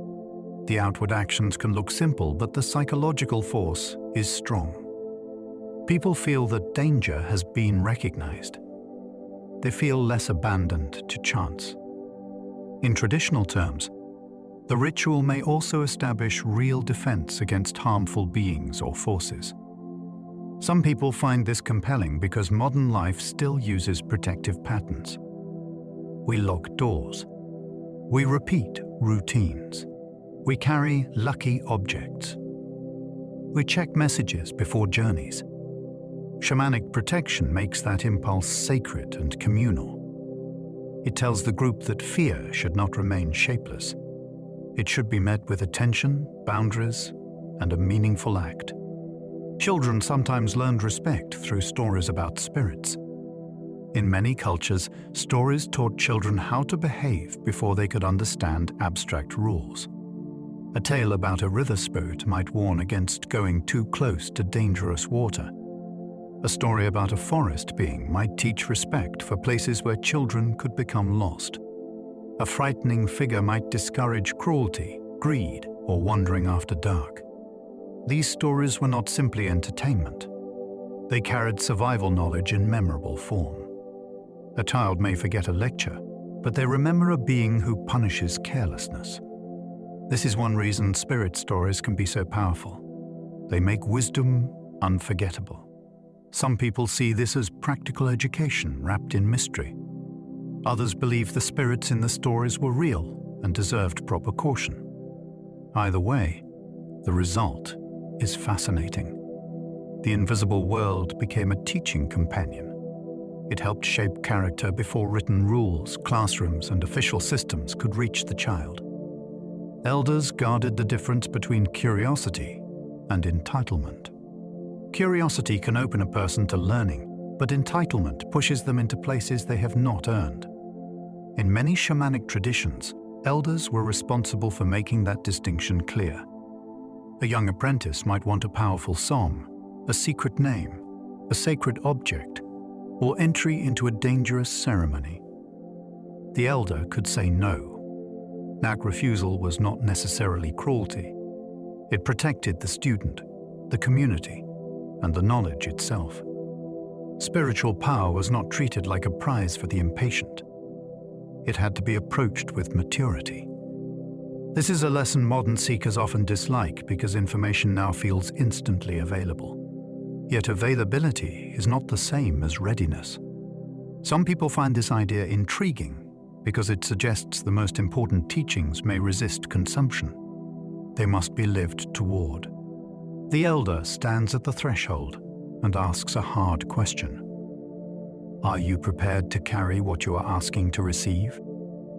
Sacred knowledge was often tied to responsibility and restraint.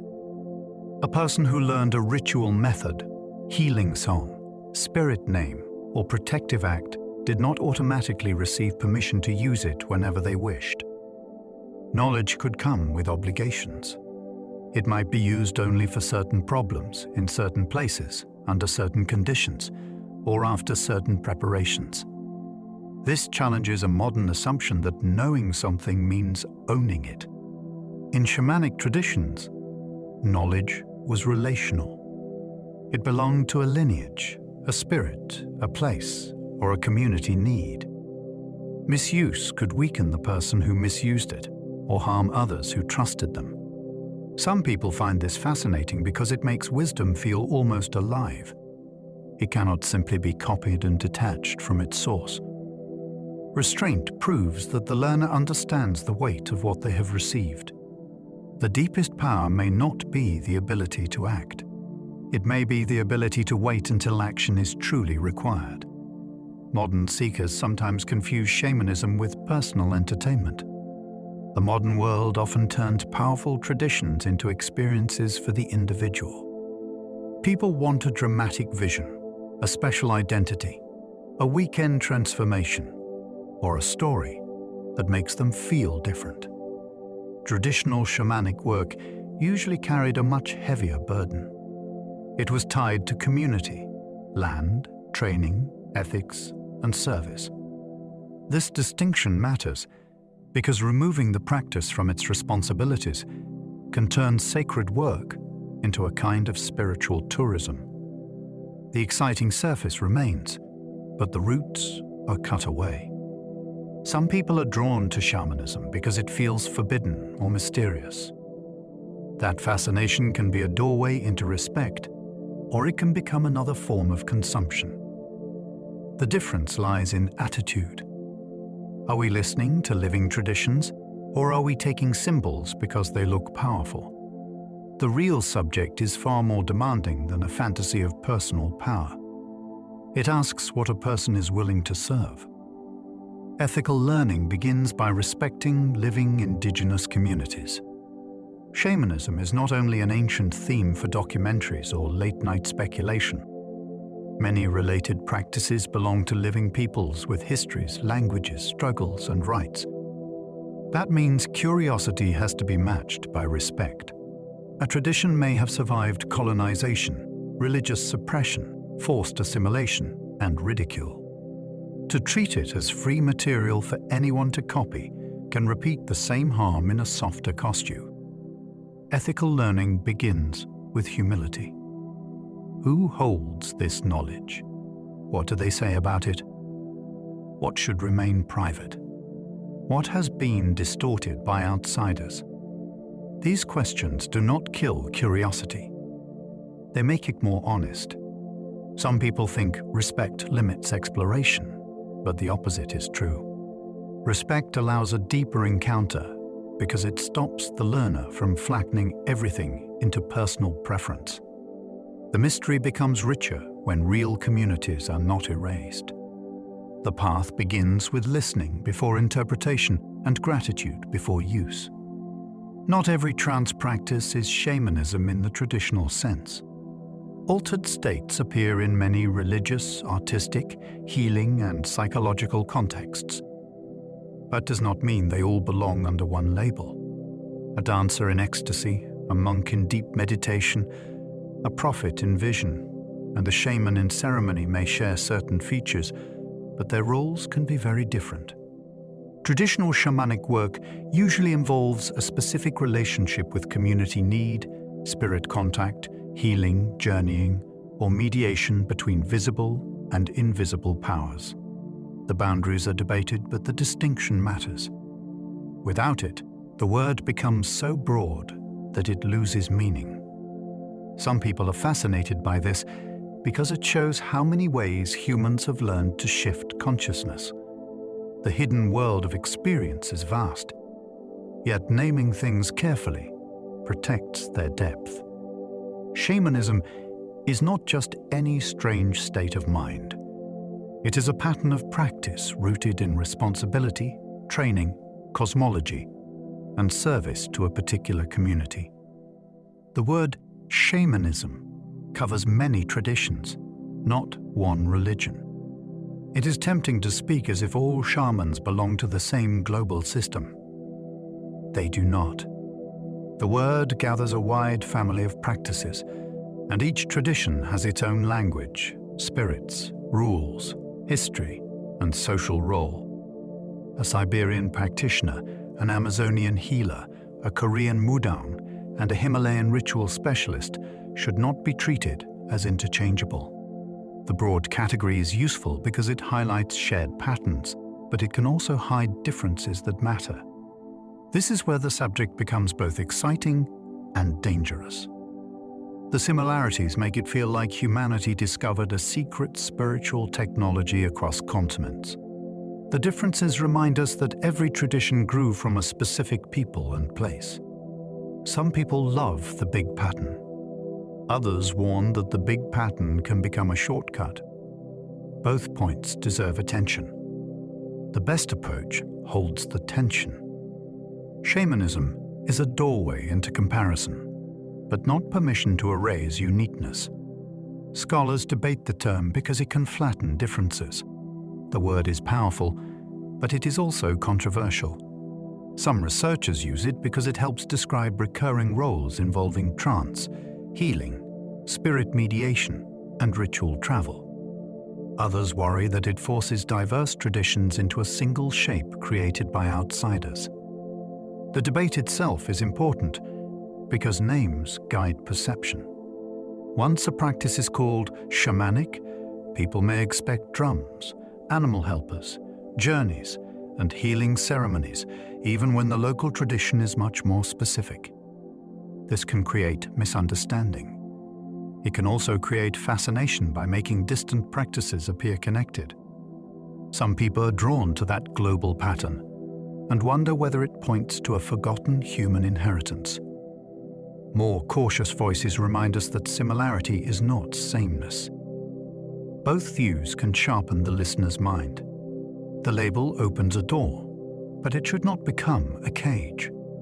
The real work is to notice patterns while still honoring the living detail of each culture. Still, cross-cultural patterns reveal striking human concerns. Even when traditions are different, certain themes return with surprising force. People everywhere face sickness, grief, danger, uncertainty, conflict, strange dreams, and the question of what happens beyond ordinary sight. Shamanic practices often arise around these pressure points. A community needs someone who can interpret signs, carry fear, restore confidence, and speak to powers that others cannot easily approach. This does not prove that every tradition has the same source. It does show that human beings keep asking similar questions under very different skies. Some people find this thrilling because it suggests an ancient structure beneath culture. When life becomes unbearable, people look for a mediator between what is known and what is suspected. The forms vary, but the need remains recognizable. This is why shamanism continues to grip modern imagination. It touches a part of human experience that technology has not removed. We still want guidance when ordinary certainty fails. Healing, guidance, loss, danger, and belonging appear again and again. Look closely at shamanic traditions and a pattern begins to emerge. The work often gathers around the moments when human life feels most exposed. Someone is ill. Someone has died. A decision must be made. A boundary has been crossed. A person feels separated from the group. These are not minor concerns. They are the core problems of being human. Shamanism becomes fascinating because it gives these problems a dramatic and meaningful structure. It says, a wound may have a story. A death may require guidance. A danger may have a hidden cause. A lost person may need to be brought back into relationship. Some people hear this and feel that modern life has lost something important. We have more information than ever, but many still feel spiritually unmanaged during crisis. Shamanic traditions suggest that knowledge is not enough. People also need ritual, witness, explanation, and a path back toward belonging. Shamanism shows that spirituality can be practical and communal. The word spirituality often makes people think of private feelings or personal beliefs. Shamanic practice points in another direction. It shows spirituality being used to address concrete problems faced by a group. The concerns might involve illness, fear, weather, hunting, grief, conflict, or the safe passage of the dead. The shaman's work mattered because it affected the well-being of others. This makes the subject more grounded than its mysterious reputation suggests. A ceremony was not only about wonder. It was about whether people could sleep, travel, recover, forgive, or endure. Some people find this especially compelling because modern spirituality can become isolated from daily responsibility. Shamanic traditions often refuse that separation. They say the unseen world matters because human life is vulnerable. A ritual is not valuable because it is exotic. It is valuable if it helps restore order where disorder has become dangerous. The sacred is judged by its effect on life.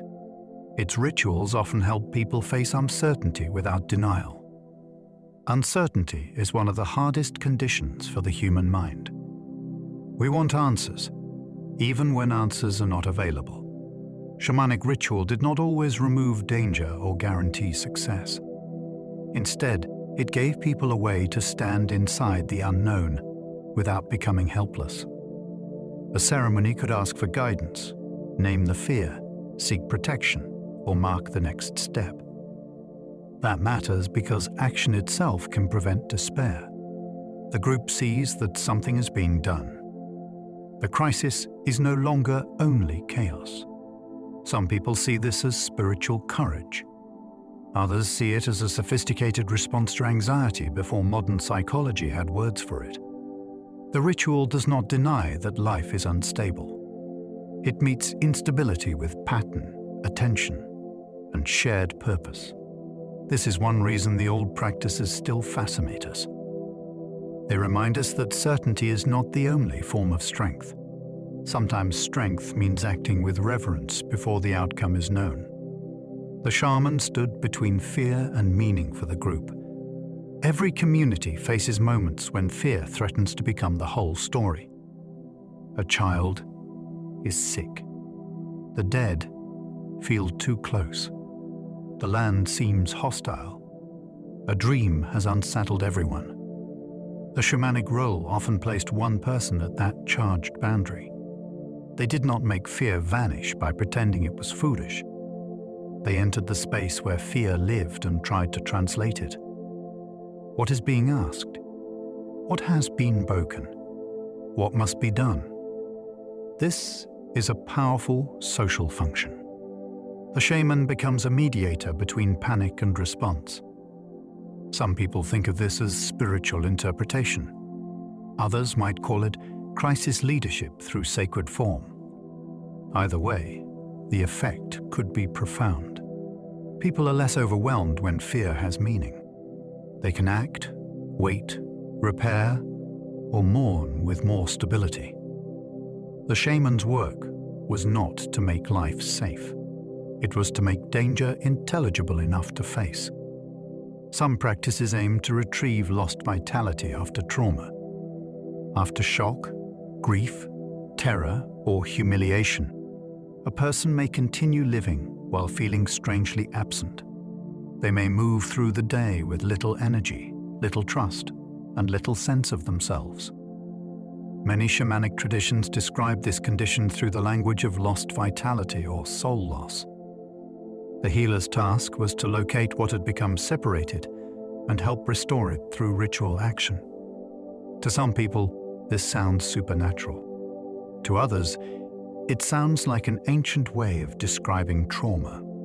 The power of the idea is that it takes inner absence seriously. It does not tell the sufferer to simply move on. It says something precious may have fled for protection and must be invited back with care. A retrieval ceremony can make recovery visible. It gives the person and community a moment where return is declared possible. That declaration can carry enormous force when someone has forgotten what wholeness feels like. Others focused on escorting the dead with dignity. Death does not only affect the person who dies, it unsettles the living and raises the question of where the departed has gone. In some shamanic traditions, a ritual specialist could help guide the dead, calm the family, and make sure the transition was handled properly. The work might involve song, speech, offerings, journeying, or acts that separate the deceased from the household without abandoning them. This is deeply human. People need to know that the dead have not been left in confusion. They also need permission to continue living. Some people find these practices moving because modern death can feel hidden, rushed, or stripped of meaning. Shamanic traditions often placed the transition inside a larger map of reality. The dead had a path. The living had duties. The ritual held both sides. Whether understood literally or symbolically, the purpose was dignified. Nobody should cross the final threshold without attention. Shamanic thinking often sees attention as a form of power. What a person notices can change what they become able to do. The shaman trains attention towards subtle signs, dreams, body sensations, animal behavior, changes in atmosphere, and the emotional movement of a group. This is not casual awareness. It is disciplined noticing. In many traditions, the person who sees more clearly can act more effectively because hidden causes become visible to them. Some people find this idea almost radical today. Modern life scatters attention constantly, then wonders why meaning feels thin. Shamanic practice suggests that attention is not merely mental. It may be relational, protective, diagnostic, and spiritual. To attend to a place may be to honor it. To attend to pain may be to begin healing it.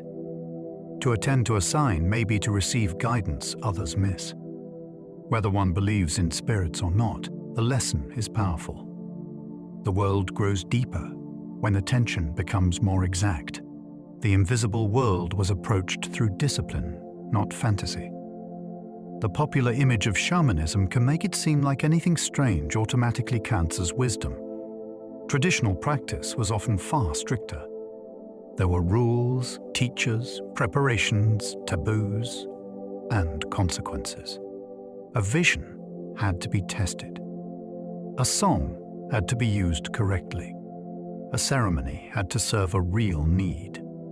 This matters because the unseen was not treated as a playground for imagination. It was approached as a domain that could help or harm depending on how it was entered. Some people find this especially intriguing because it makes the unknown feel less random. If there are hidden layers to reality, then perhaps they require training just as oceans require sailors and mountains require guides. The discipline does not remove mystery. It protects the person from drowning in it. Shamanic traditions often understood a hard truth that modern seekers forget. Wonder without structure can become confusion. Structure gives wonder a way to become useful. Ceremony gave ordinary actions a deeper field of meaning. A cup of water, a spoken name, a step around a fire, or a hand placed on the earth can look ordinary until ceremony changes the frame. The action becomes charged because it is performed at the right time, with the right intention, before witnesses, and within a tradition that knows what it means.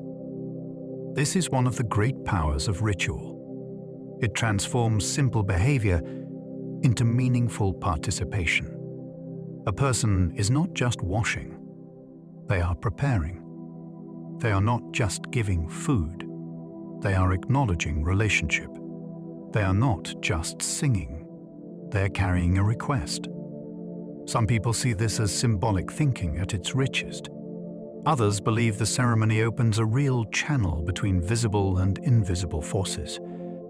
By the way, it changes human experience. Life becomes less flat. Ordinary actions begin to feel connected to a larger order. The world is not escaped. It is entered more deeply. Gratitude was often practiced through offerings before taking from nature. In many shamanic and indigenous traditions, receiving from the natural world required acknowledgement before use. A person might offer words, food, tobacco, song, or another valued thing before gathering a plant, hunting an animal, or entering a significant place. The point was not payment in a modern commercial sense. It was recognition. Life gives itself through other forms, and the human being must not forget the cost. This practice turns gratitude into action.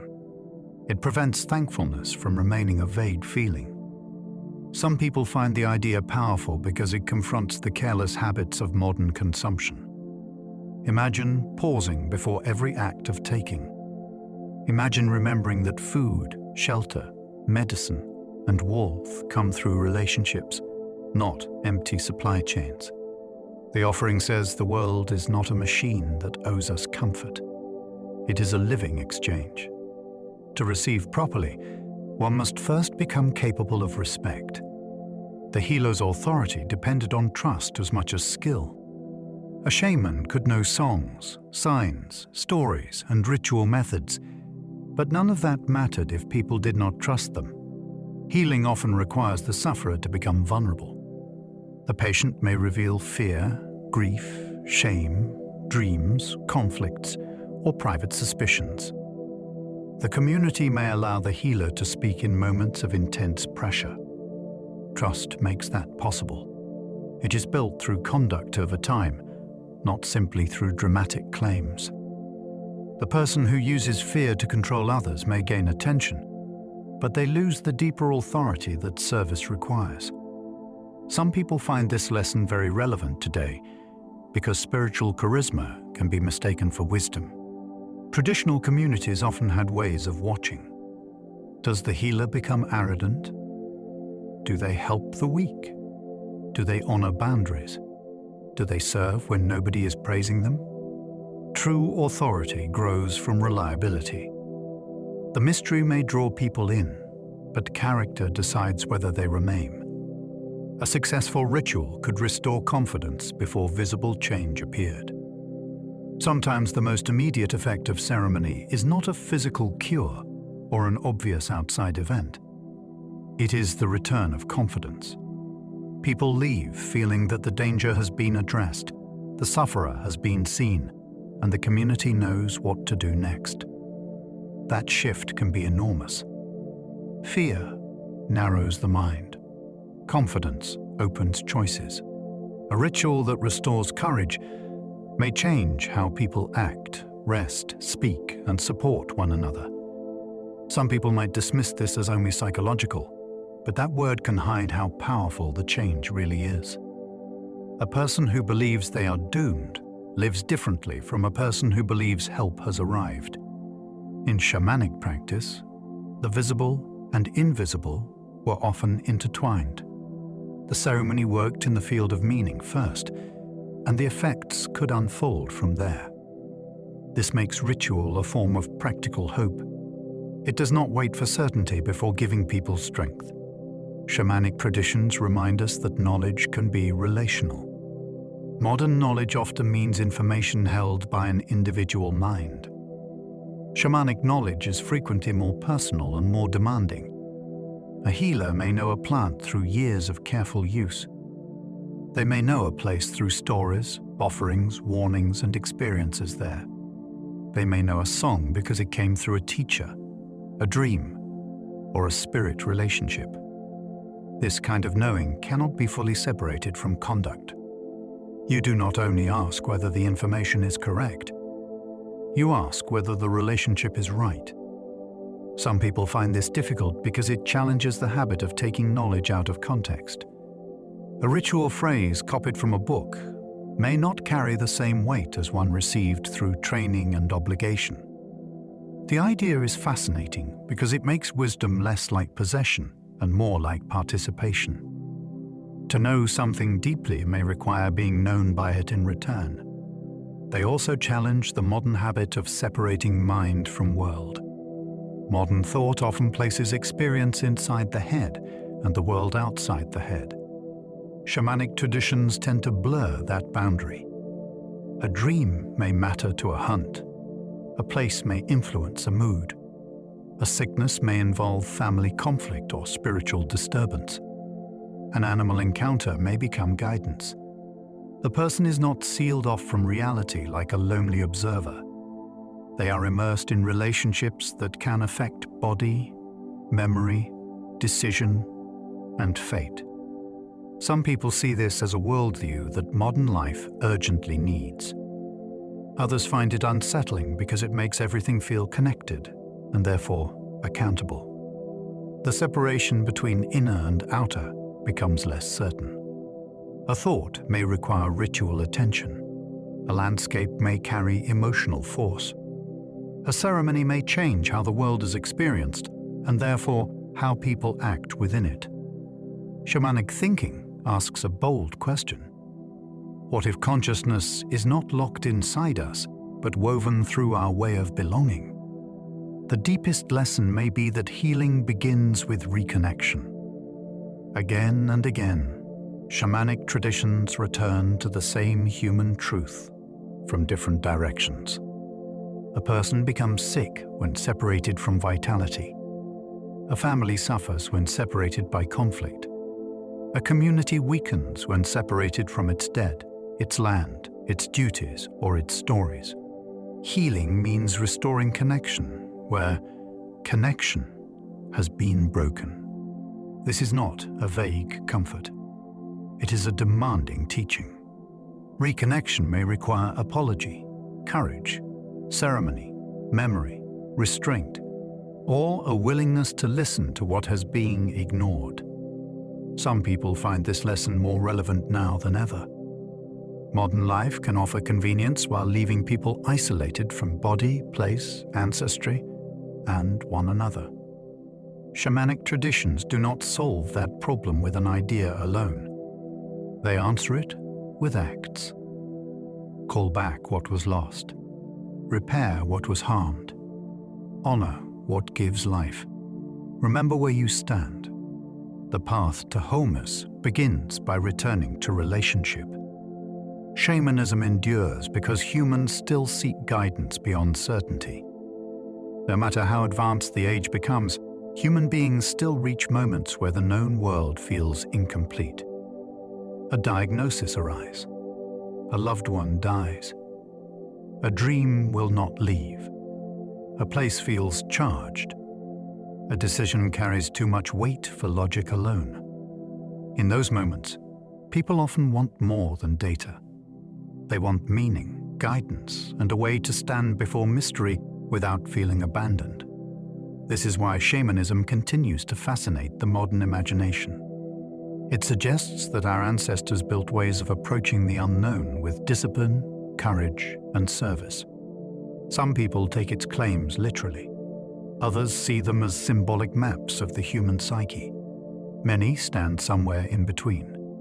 The enduring power lies in the question it keeps alive. What if reality is deeper than our habits allow? What if healing requires more than explanation? The shamanic path remains compelling because certainty was never enough for the human soul. And so, we come to the end of this journey through shamanism. We have moved through one of humanity's oldest ways of meeting the unknown. Not as a distant idea, and not as a simple collection of strange customs, but as a living approach to fear, healing, nature, memory, and meaning. We have seen how the shaman often stood at the edge of ordinary life. When sickness could not be explained, when dreams would not fade, when grief unsettled a household, or when danger pressed against a community, the shaman was called to listen more deeply. Their work was not only to perform a ceremony, it was to search for the hidden pattern beneath the visible trouble. We have explored a world where drums could guide attention, songs could carry power, and silence could become part of the healing. We have looked at feathers, masks, rattles, smoke, water, stones, bones, trees, rivers, and mountains.